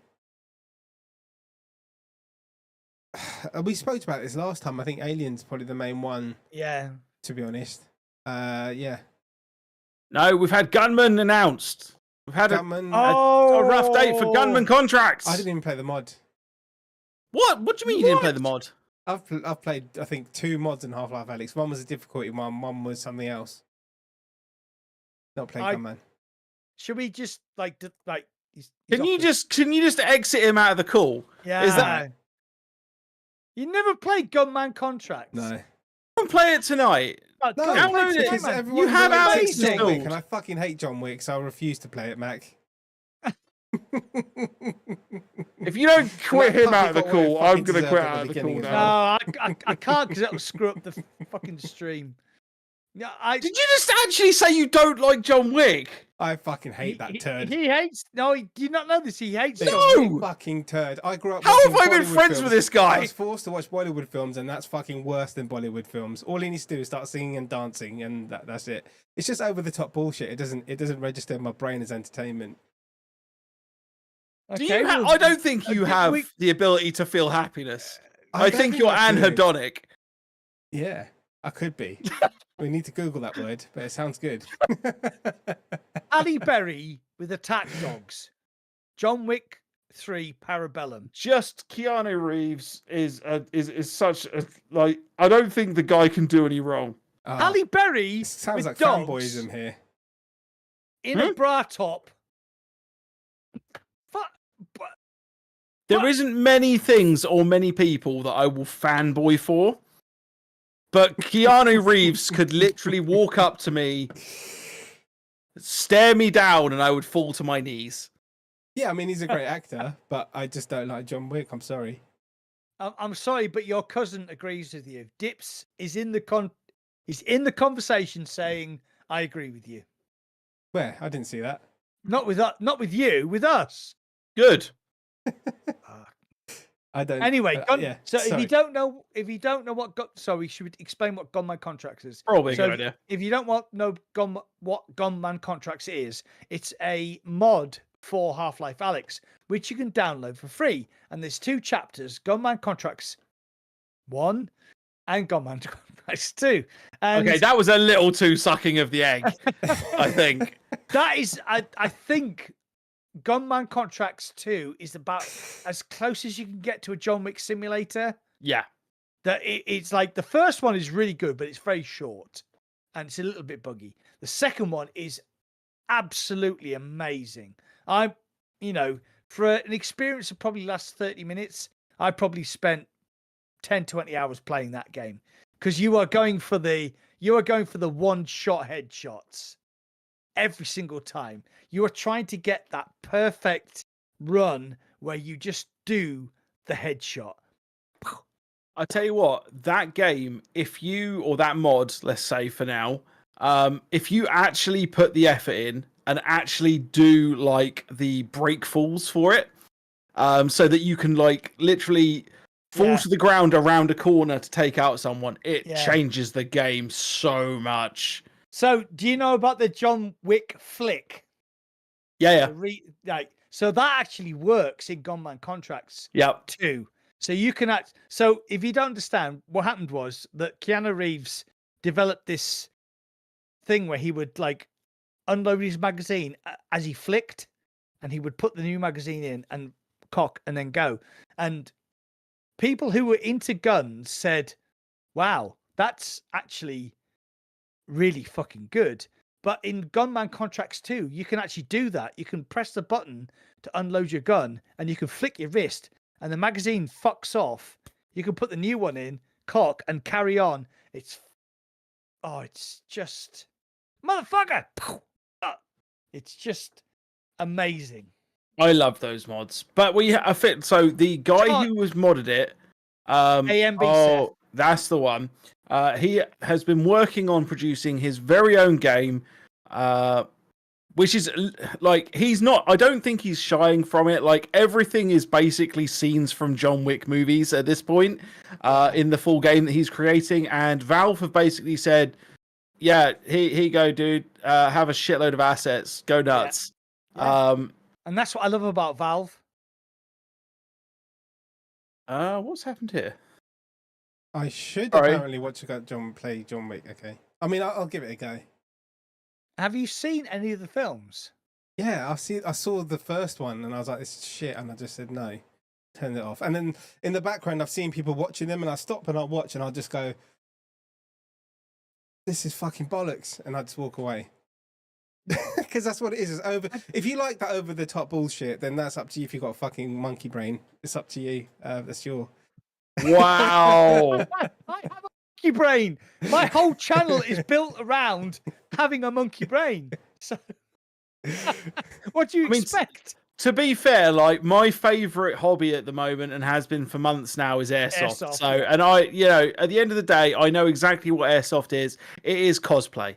Right, it is cosplay with kind of workable munition type that doesn't kill mechanics, and it is incredibly fun. And yes, I love being able to set aside reality for a little while to watch Keanu Reeves do Keanu Reeves stuff, and I'm a massive fan of that. And I'm unapologetic for how much of a fan I am of that. One of his nuts in each of your mouths. I think that's appropriate. Oh, I would pay him. I would do that. I would do that. I would be next to Chewie, one of Keanu Reeves' balls in my mouth, and Chewie next door, and I'd look at him and I'd go, I'd laugh if your wife just walked in at this exact moment. Life Mac. is good. I would high five Max during that. My wife would be video cameraing it. My wife would be giving Keanu that, and his wife would be filming it. Right? That's how good Keanu Reeves is. I think he's a great actor, just not into those kind of movies. So. Yeah, but I'll give it. No, he's not. He's not honestly, a great actor. I've been slack at playing. I disagree fully, dude. From what I've seen, I think he's a really good actor. Walking Dead. Thank you, Walking Dead. You're a fucking legend. Thank you, my friend. Oh my god, this conversation has obviously sparked some interest. We need to talk about games. Okay, we need to let's talk move about on. games. Okay, so that's coming out. So that's going to be something that everyone's going to be looking forward to, right? Mac and Chewie. Yeah, 2025. I'm sure. Okay, I'll give it a go. I'm sure it'll be great fun. I am going to watch your live stream, and I'm just going to be posting. Thank you very much, Walking Dead. John Wick memes. Thank you, Walking Dead. He's done the same for Indie. Can I just say something? Walking Dead. Walking Dead is an absolute legend. I was meant to play. Actually, he might not even know. Just don't look at my channel from yesterday, Walking Dead. Ghost of Tabor. Piss off. Back. Yeah. And sorry, he didn't mate. invite you. He didn't invite you, my friend. I thought, let me have a go. It's like daytime. I was like, let me just see what it's like. And then I ended up playing it. Sorry, Walking Dead. Walking Dead could have brought his legion of squeakers to your stream, and you would have been like 100,000 views. there were kids asking, can I play? And I was like, no. Right, Walking Dead, I really appreciate the offer, buddy. No, I'm not streaming because obviously I don't generally do this content on my channel anymore. I've obviously pivoted away, but I still want to come and hang out with these dweebs while we talk shit about VR. So I appreciate it, dude. I appreciate you. You're an awesome guy. Yes, let's talk other games. What we Arizona got? Sunshine Remake is the next one. Yeah, I'm Next hyped big for it. game out, Thursday. I wouldn't say like I'm super hyped for it, but I am hyped for it. I want to replay How that much game. fun did we have playing Arizona Sunshine 2? Oh, Remember loved it. Say hello to my little friend. It's one of my favorite video clips from last year. Oh no, my favorite one is probably me feeding you the sausage. I knew you were going to say that with the background music. Yeah, it was fun. I really enjoyed it. I really wish that you could play with more than 2 people. Yeah. I really wish it was 3 or 4 player, but no, it's a fantastic little like zombie romp, and the first game arguably had the better story despite not having the dog. Yeah. But yeah, no, I am looking forward to it. I'm looking forward to reliving the game that I spent so long playing. Did you play Indie? Yeah, I played on the PSVR 1, I think. Oh, really? Back in the yeah. How was it on there? Fucking blurry as shit. It's a good game, but it's an old game now, and like I just don't think. I think people are going to buy it for the nostalgia, going to finish it and be like, oh, it's just better graphics. It's just I don't. No, it's upgraded mechanics as well. It's everything that Arizona Sunshine 2 does, plus all the DLC from the original. So it's going to be quite a substantial game. Yeah, but even the mechanic, like, it's just going to be the same, right? Like, okay, I love zombie games, and I played Arizona Sunshine 2 as well, and I didn't think it was amazing. I just thought it was more the same. Like, there was no, I don't know, it was just too samey. I agree with what you're saying as a single player game. I completely agree with what you're saying. I think it is probably one of the best zombie, I think it's one of the best co-op zombie games available. Full stop. I think it's incredibly fun to play. It's incredibly good to play with a second person, and there's a lot of like teamwork in that makes it really fun. Piss about. You can piss about and mess with zombies. It's almost sandboxy, isn't it? Yeah, it is. Yeah. Yeah, I mean, Did we not play it together, Indie? I played with someone else. I played multiplayer and all that kind of stuff. Oh, and it was someone else. They probably weren't as much fun as me then. Yeah, this is what I'm gathering is that Indie played it with the wrong people and didn't enjoy it as much. Yeah. I played it with Weeble and we had a great time. Oh, Jesus Christ. We will get lost in the starting screen. I kept having to go off and grab his hand and say, "No, this way." No, but me and Chewy played. We played almost all the way through it, didn't we? Yeah. And we had oh man, that bit in the biker club with the sausage. Yeah. Oh, the amount of time we spent trying to complete downstairs from that biker club, though. Oh, that was so funny. You were like, "No, put a Molotov here," and then I was like, "Oh shit, I've triggered them before you actually threw the Molotov," and it was like, it was great. I really enjoyed it. Yeah. I'm looking forward to it. Yeah, I don't know. I might skip it. Okay, I tell you what, me and you play on Thursday night. We'll live stream it. I just said I'll fucking skip it. Thank you very much. A fucking hard sell. I will buy it for you just to watch you and Mac play it live. Yes, come on, I'll buy it for you. I don't actually even know if I have it on Steam. I don't know. I can check now. I was going to say, because if you have it, can't you upgrade for cheap? You can. It's you like have the original, $10 or something, yeah, for right? like $10 or something. What else? What other games? We got a Starship list. Troopers, XR Games, the same people who made Hitman. Don't say it. Don't say it. Hitman. Hitman. Fucking turd. Reloaded. I thought they'd just fired everyone. How have they released another game? I think They that haven't. was already ready. It got right, to delayed. Yeah. It got delayed because of the other people that got fired. I guarantee you. I guarantee you they were about to release another Hitman 3, essentially, and then they sort of went, "Oh shit! You mean people don't like bad games? What? You mean we can't just sell it based off of the IP? That doesn't seem right." So have you seen the trailer, which basically consists of scenes from Starship Troopers with about 10 seconds of really, really bad shooting alien bugs? Oh god, the thing, right? Starship Troopers is one of my all-time favorite movies. Absolutely. It's not a good film. No, I'm not it saying it is. It's just one of those films that I love watching over and over and over. Like, they'll get to a point where I'm just like, oh, I really want to watch something. It's 11:30 in the evening. I don't want to go and eat something. I don't want to quite go to bed yet. I want something I can just ignore while I doom scroll.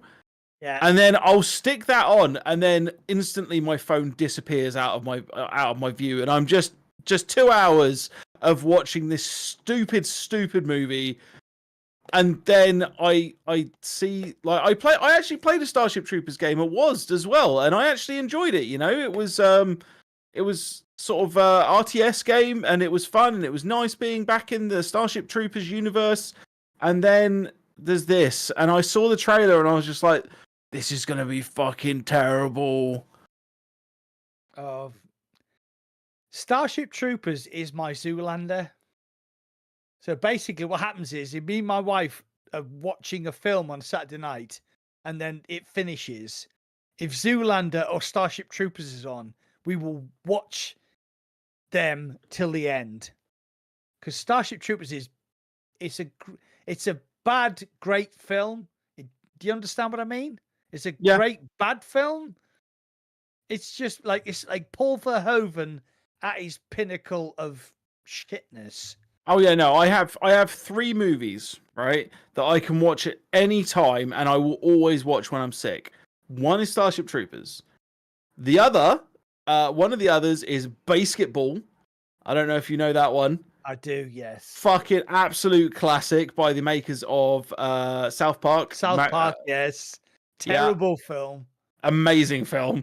And the third is a throwback to the nostalgia of my youth, which is the Muppet Treasure Island. So, for some reason, I can watch that anytime. It's probably got something to do with Tim Curry being in it, because he's just an absolute legend. But actually, I guess you could add the 4th one, which is the Rocky Horror Picture Show. But once again, Tim Curry. Right, come on then, Indy. A film you would, apart from The Sopranos and the film between the Gatti fight, what is your default movie on a Saturday night? Honestly, I haven't watched a fucking movie for ages. God. Okay. I haven't. I seriously haven't. It was going through my head, right? If I could name a movie that I thought Indy would like, that Indy would probably watch over and over and over, and the one film that came down in my head was The Departed. I was like, he might like that. I think I watched that once. That's a great film. It is a good movie. Scorsese. Yeah.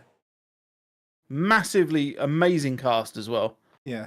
Come on, Indy, like just one film that comes on and you would like, oh shit, I need to watch that. Not The Sopranos. That's not a film. Not the Gatti fight. I don't know.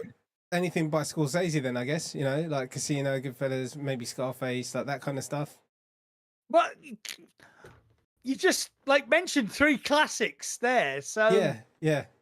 But I haven't watched a film in ages. I don't know. I find it difficult to find good stuff that I like, personally, to be honest. So I can tell by a trailer and just be like, I'm not gonna like that.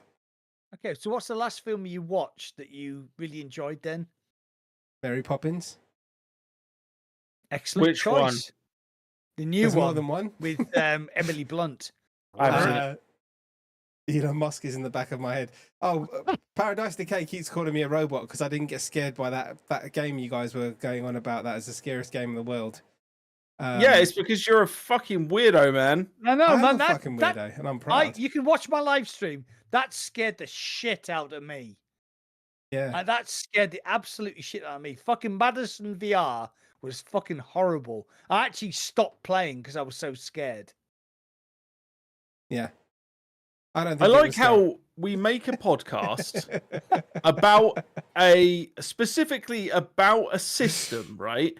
That is designed to make as much immersion as possible for the person, and Indy refuses to be immersed. Just refuses. I tried. Well, that bit when you're in the and basement sound. covered in shit and you're like looking around, things going whoop whoop whoop. Does that not affect you No. at all? Nah. Watch my live stream. Scared the shit out of me. That did. Fuck. I'm dead inside. Clues Dad Yes, said you are. Untouchables. Untouchables. Yes.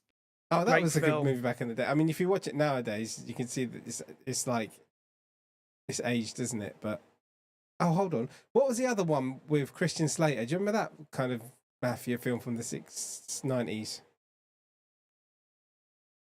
With Christian Slater. Yeah, I'll find it out. Okay, let's talk about games.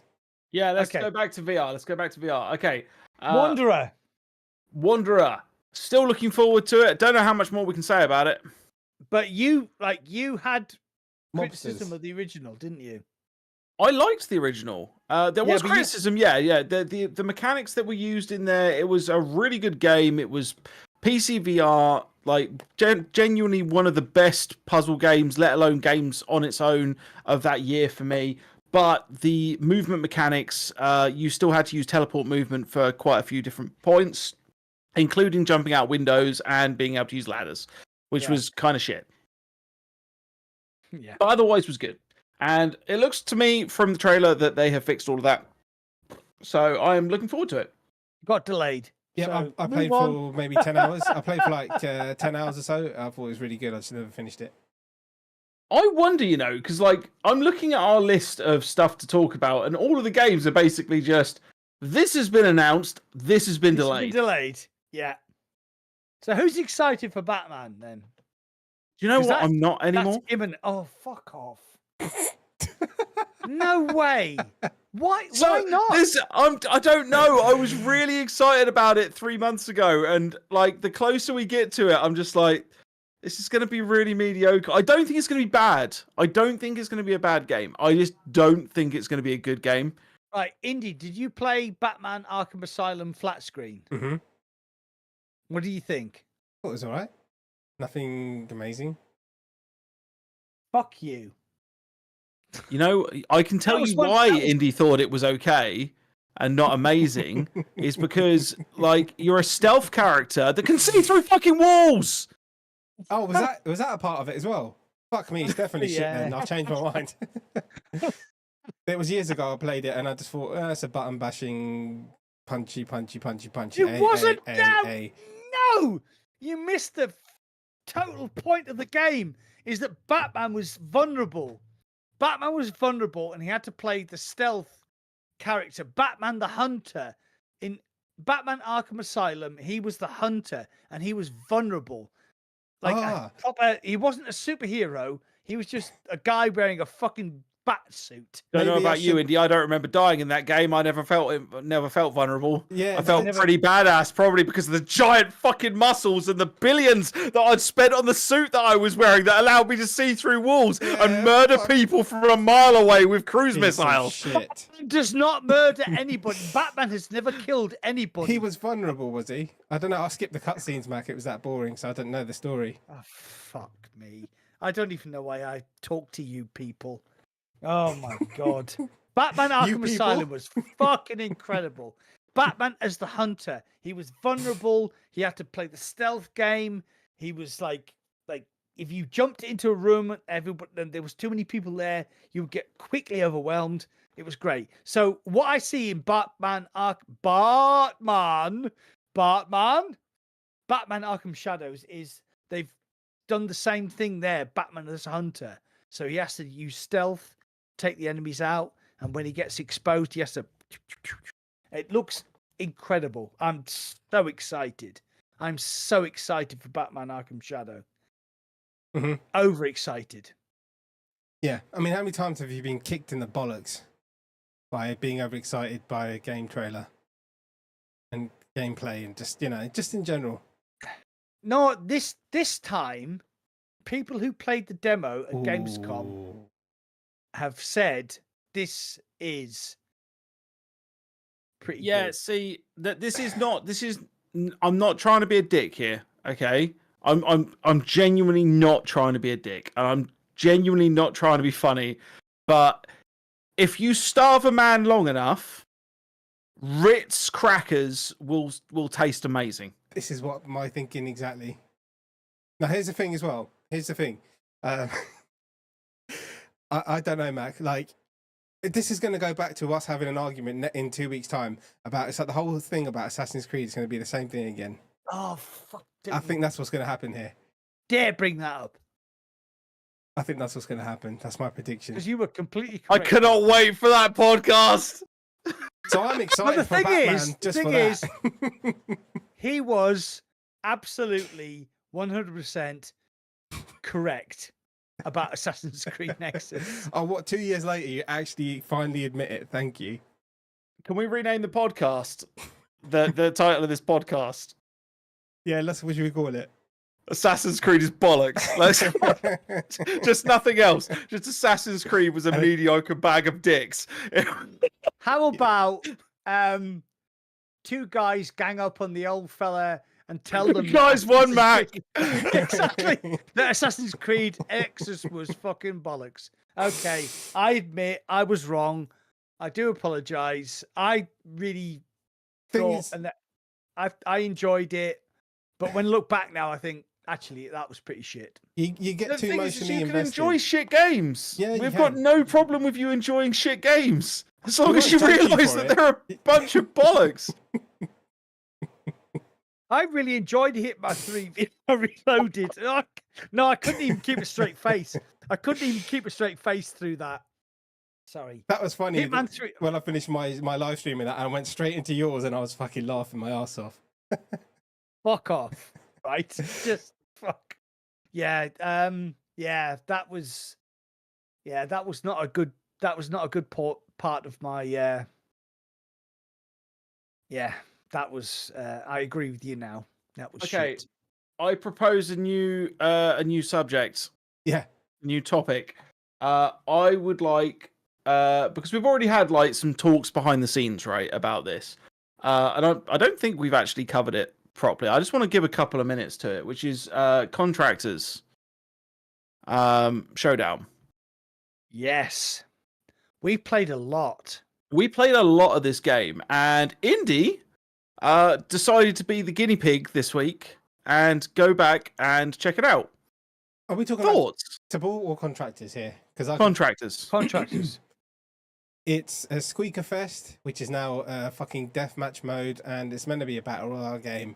They split the player base in two, and I played it, couldn't get into a battle royale game, which is what the whole game's about, and now it's just like a shrinking mini version of the map, which is like 1/100th of the map, and it's like you can not infinite respawn, but you can respawn and stuff, and I just think that's just completely lost its whole character and soul of the game. Yeah, I agree. I watched your live stream, and I was like, I don't understand why they did that. They released Contractor Showdown as a battle royale, and then all of a sudden it turned into something else. And we talked about this in the stream, and it's kind of what Population 1 did as well. They get this amazing player base, and then they dilute it for no particular reason. And then all of a sudden, the people who wanted to play the game for what it was don't play the game because it's moved on to something else. I have a theory about this. I have one as well. Go on then, you first. I think it might be that the kids were moaning because they weren't having fun because they're getting killed by the sweat. So they made a fun little mode to keep the kids happy because they're the majority owners of the quests. As well, I mean, like Population 1 did that with Metropolis, you remember? Oh, I love Metropolis. Oh, Metropolis was amazing. And then it was like a one-off thing. And we played it to death. And it was great. But it was still the same game. It wasn't a different game. What's your theory? So my theory on this is that Contractors Showdown and Population 1 are arguably, like, this seems like a really obvious statement. They are trying to emulate things like Warzone, but more importantly than Warzone, Fortnite. Fortnite is obviously a free game. It has one of the largest user bases in the world on a daily, weekly, monthly, yearly basis. They produce a shitload of content for it, but there's also, it's not just the Battle Royale, right? You can dive into the Battle Royale, but now if you dive into Fortnite, because I play quite a lot of Fortnite, my wife really enjoys it. I really enjoy it. I play it with her and my kids. If you dive into it right now, they have the Halloween event where they've got like a horde mode, which is like a zombie squad mode. And then you've got all the user created stuff. You've got all of the random little bits. You've got the rally game. You've got the music game, like the Guitar Hero type stuff. What these games, I think, are trying to emulate is the idea that here is the game. Oh, and by the way, you can also play these other modes. The problem is there aren't enough people playing the game. Yeah, exactly. There aren't enough people playing the game to begin with. Stick to the Battle Royale and just don't change your raison d'etre as it is, you know? There's a season 2 coming out. So, sorry, Matt, go on. Yeah, carry on. Sorry. No, I was just going to say that... What's season 2 then? What are they including? Have they said anything? I don't know. I don't think there's anything that's been mentioned. I know on their Discord, the community are all pissed off. All the grown-ups that are on there, of course. Because season 1 was like a really good idea, right? They were like, "Oh, we've got some really good ideas to make this season, like actually to big up the game. So we're going to add cars. We're going to make the game bad so that no one wants to play it. We're going to add in these extra weapons. We're you know, as I said, we're going to make this game bad. That's how we're going to make season 1." Yeah, so I mean, the only way I'd go back to is if they got rid of that stupid mode and went back to its roots, because that's what it needs.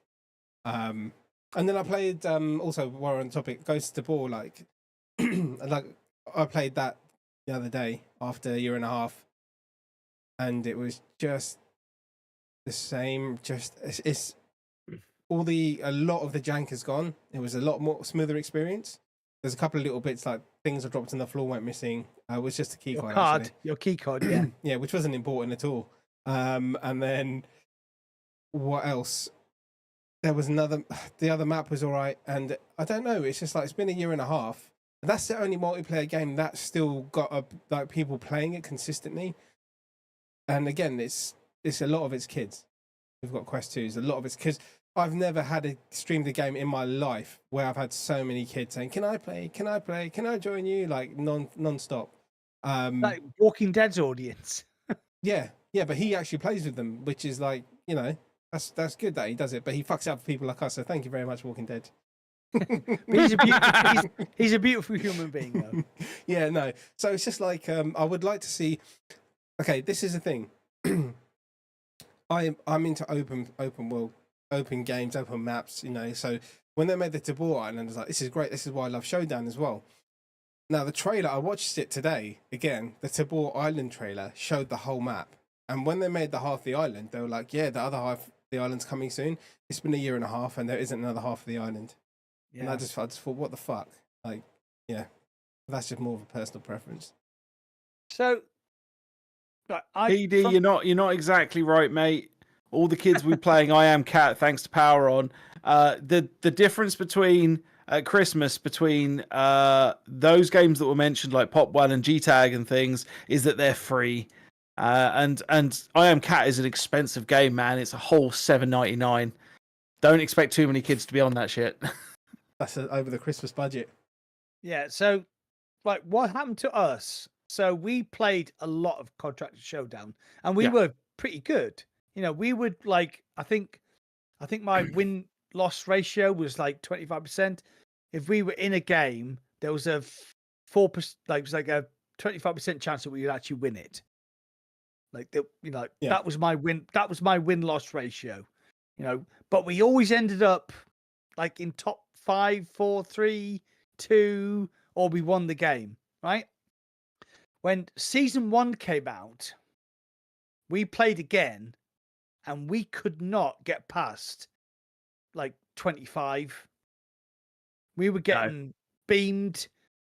Like I always remember that day we jumped off the cliff and we were all parachuting down and we got beamed by one guy. Bang, bang, bang. 3 shots, all of us dead. And I remember thinking, that's not right. So I think, and it's not because I'm a bad player or I'm a bad sport.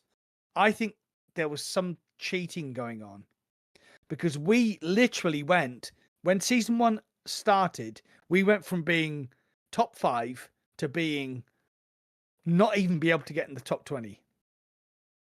Yeah, the thing is I'm in two minds about that because I am fairly certain, having looked back at my own footage of that exact game you're talking about, he did miss shots. Like he didn't miss many. Fucking he no. did not miss many, but he did miss shots. I have a feeling he was just that sweaty, if I'm really honest. And I'm willing to like put up there that there is the possibility of someone being that good. But when looking back at it, he was that good, but from a very big distance. Yeah. But like those shots were like 150, 200 yards minimum. We played for like 3 hours on a stream and we never ever got anywhere near the top it was 5, bad. Which was like unusual for us because we do work well together and we're not bad players. And generally, if we were in a game, we would be top 5 unless we were over exuberant when we landed, which, you know, it can happen. Yeah. But after that point, we played like 3 or 4 games and we never got anywhere near the top 20. And I was like, and then, do you know what? There's like so much shit going on now where I'm losing 5 fights that I shouldn't have lost. And I just lost interest in the game. I'm not saying that people are cheating. I'm not saying I'm the greatest player in the whole world, but it just... Don't get me wrong, there were periods where there was a lot of cheating happening. Yeah. Because there were people that were using the shotgun, the double barrel, and they figured out how to change the game code so that it didn't require reloading and just became fully automatic. Yeah. And that was insane. You know, like playing in those lobbies was disgusting. It was unbelievably not fun whatsoever. Like, I know that people complained about that semi-auto shotgun, but it was nothing compared to when the cheating was going on with the double barrel. Yeah. But yeah, no, I have absolutely zero interest in going back to that game. Yeah, me neither. And there's another... Which is Come back. Sorry. Go on. No, sorry. I was just going to bitch on about being shit. I was just going to say another game, like, is Population 1. Like, now it's just... We had so much fun in that game. Now it's, like, so dead that they replaced the players with bots now. So you're fighting bots in the sweat lobbies. Yeah. There were bots, which is insane. So how did I meet you? I can't remember. Wasn't it at that bar for men only? I think so. You were in that little red number. I was. I was talking about Indie. Oh, right. Okay. No, we met in Population 1 lobby, yeah. And we had so much fun in that game. Oh, my God. Oh, I've got so much footage of you raging and rage quitting and swearing at I've saved it all. I'm going to make a big video one day. Team try hard, mate. Me, you, and Face. Yeah. Wow. Yeah. It's just, yeah. I mean, they were the first big kind of battle royale multiplayer game, and it started off really well for quite a while. Then they started breaking the game with updates, and then they split the player base. Yeah, exactly. Yeah. Even with Tabor, when I was playing with Silvertongue, like the communications didn't work. It like 30% of the time, 40% of the time, it just wouldn't work. I just think a game like that is so important. It's a year and a half it's been out. It's like, come on, man. I know. Fucking crazy. Okay. Anyway, next? Let's move on to one more subject. Take your pick at unless you want to run through a couple of short ones, because we're coming up for 2 hours. Yeah, let's wrap up then.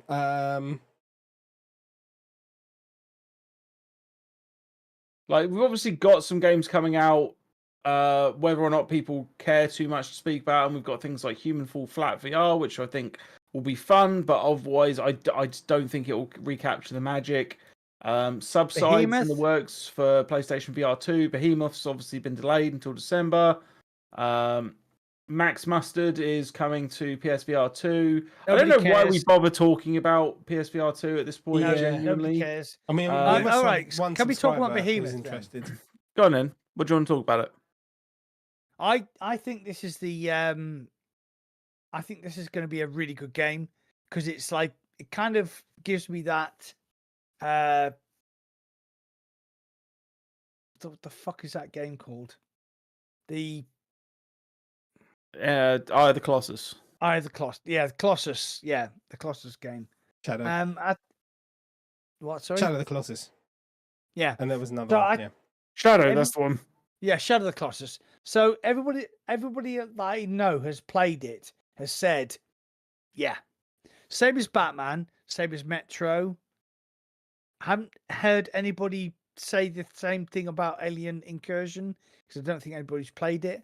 But yeah, I think this game is going to be big. I think this is one of the my AAA games for the end of the year. I think it's going to be epic. Yeah, it's good. I think it's going to be good. I am looking forward to playing it. I'm not going to make any content about it because I just don't think it's. I think the content for it is going to be saturated heavily, and I'll leave it to people who actually want to make serious content now rather than dicking around. But I think I'm going to enjoy it. You know, I think it's something that hopefully will keep me intrigued for 8 hours, 10 hours stretch. I'm not sure how long the campaign is actually meant to be. And I'm not sure what I'm going to play it on, if I'm honest, either. On the Pico. No, I know for a fact I won't be playing it on the Pico. That would involve me still having one. Yeah.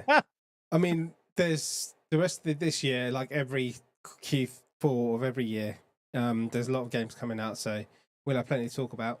Plenty to fight over with Mac. I think the next episode, you just chill there. You be the referee. I think we're one of those. I was the referee with Assassin's Creed, and I gave up because it was way more fun being on Indie's side. All right, I admit I was wrong. That was a crap game, but I had fun. So yeah. No, what I'm saying is, I'm just want these games to come out and get my hands on them. I can't go by trailers and other people's gameplay and stuff. I need to actually play it myself, so that's what I'm waiting for. Okay.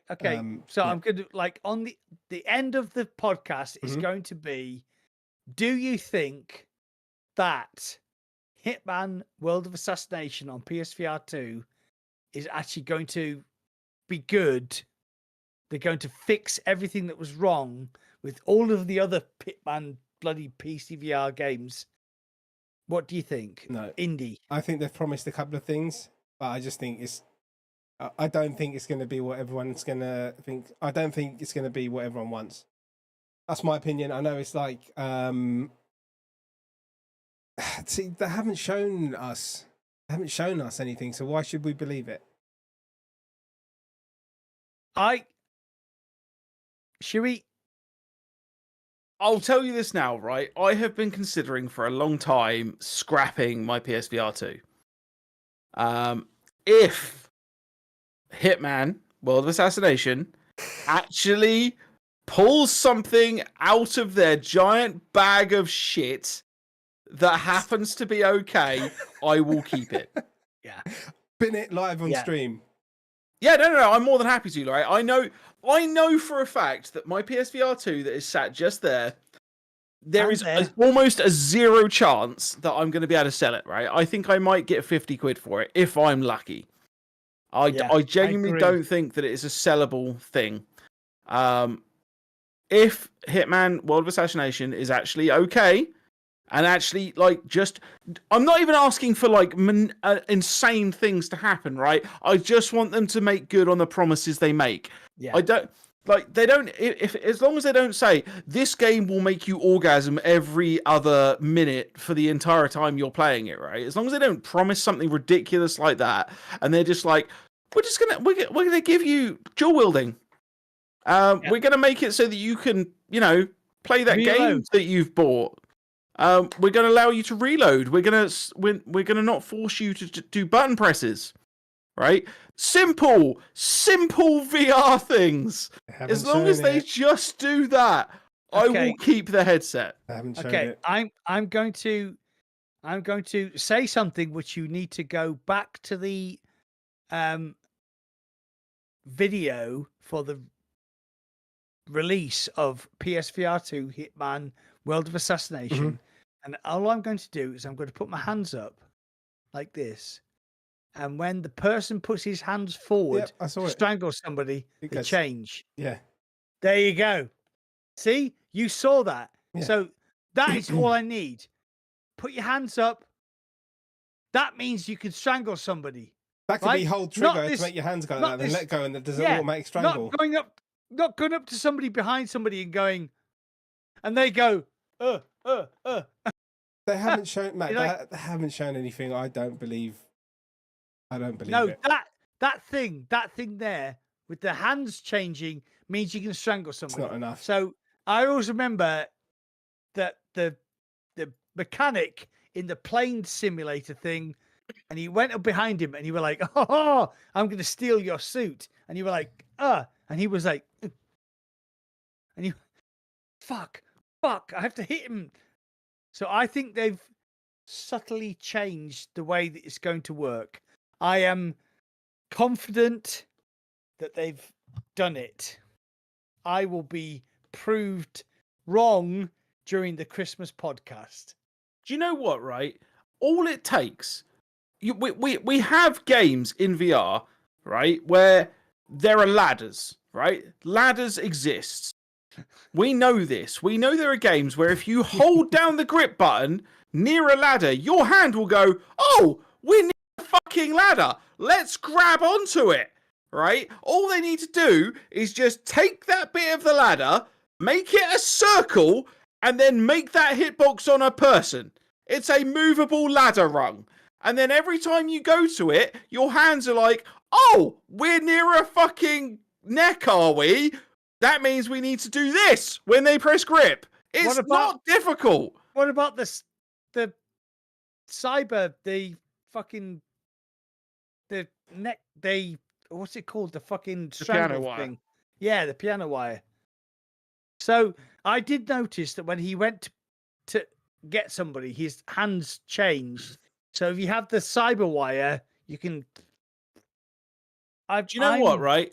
If it's too difficult to do the piano wire, right, I will 100% take this. If they just decide it's too difficult to do the piano wire, we cannot get it right, we cannot make it work, I'll take that. Give me the rest of the game. Just turn around and be like, in this universe, the piano wire was never developed as an assassination weapon.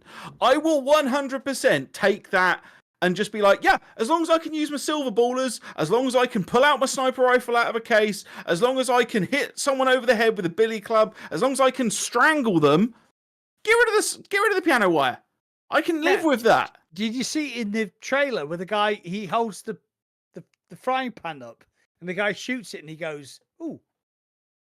That's right at the end of the trailer. Yeah. That I hate to say it, and I've been stung so many times by Hitman, but I think the PSVR 2 version of Hitman World of Assassination is actually going to be the only reason to buy a PlayStation 5 and PSVR 2. Yeah, like, if it's what I want, like I've held off playing Hitman 3. If it's all the Hitmans in proper full VR, I will buy a fucking PSVR 2 and a PlayStation 5 just to play it and then sell it afterwards. I told you, man. I'll bring mine down to you. You can borrow it. There you go. Okay. Yeah, we'll do that. Like, in fact, that's what we should do, right? What I want to do is I will go down to Indies when it comes out. I will go down to Indies. I will drag my PSVR 2 and my PS5 down to him. We'll set up his stream. Yeah. With the gameplay footage, and Indy with the headset on in the top left-hand corner, and just me sat next to him laughing my fucking ass off on the right-hand side. I will happily sit there and just stream like that for an entire night.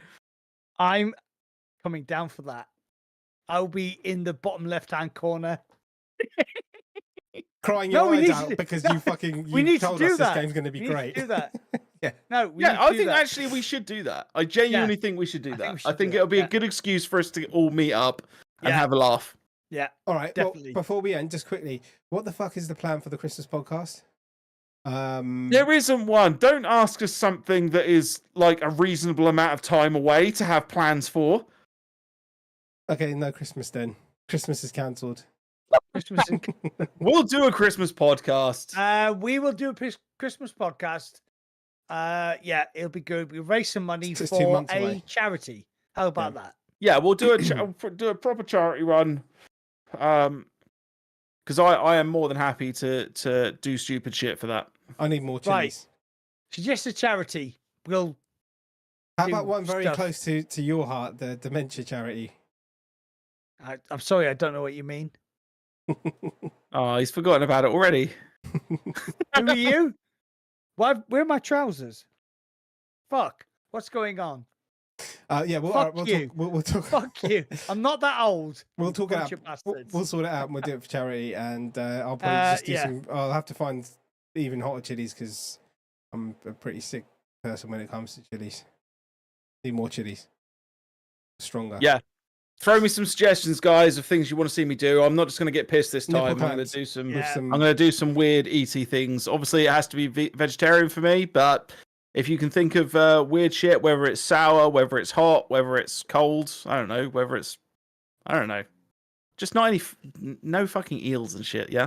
I do alcohol, so. All right, guys. I'm going to do alcohol as well. Oh God, alcohol and. Weird and food challenges. Right. So, get on our respective Discords. Get some ideas for the Christmas podcast.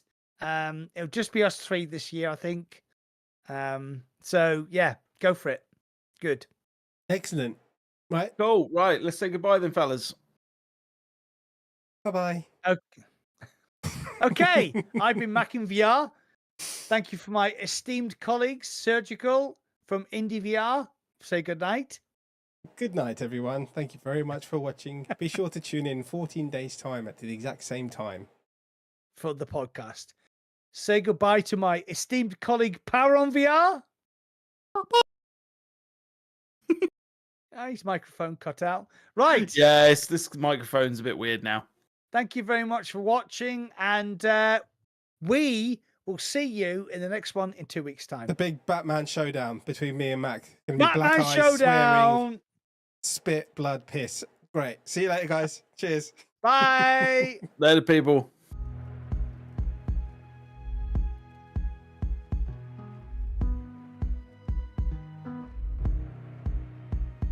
Oh my God, I thought I lost you there. Fucking hell.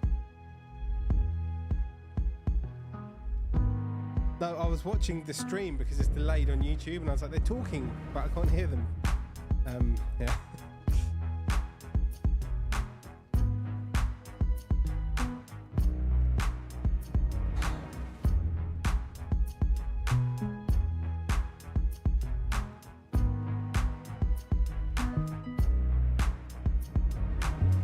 What is...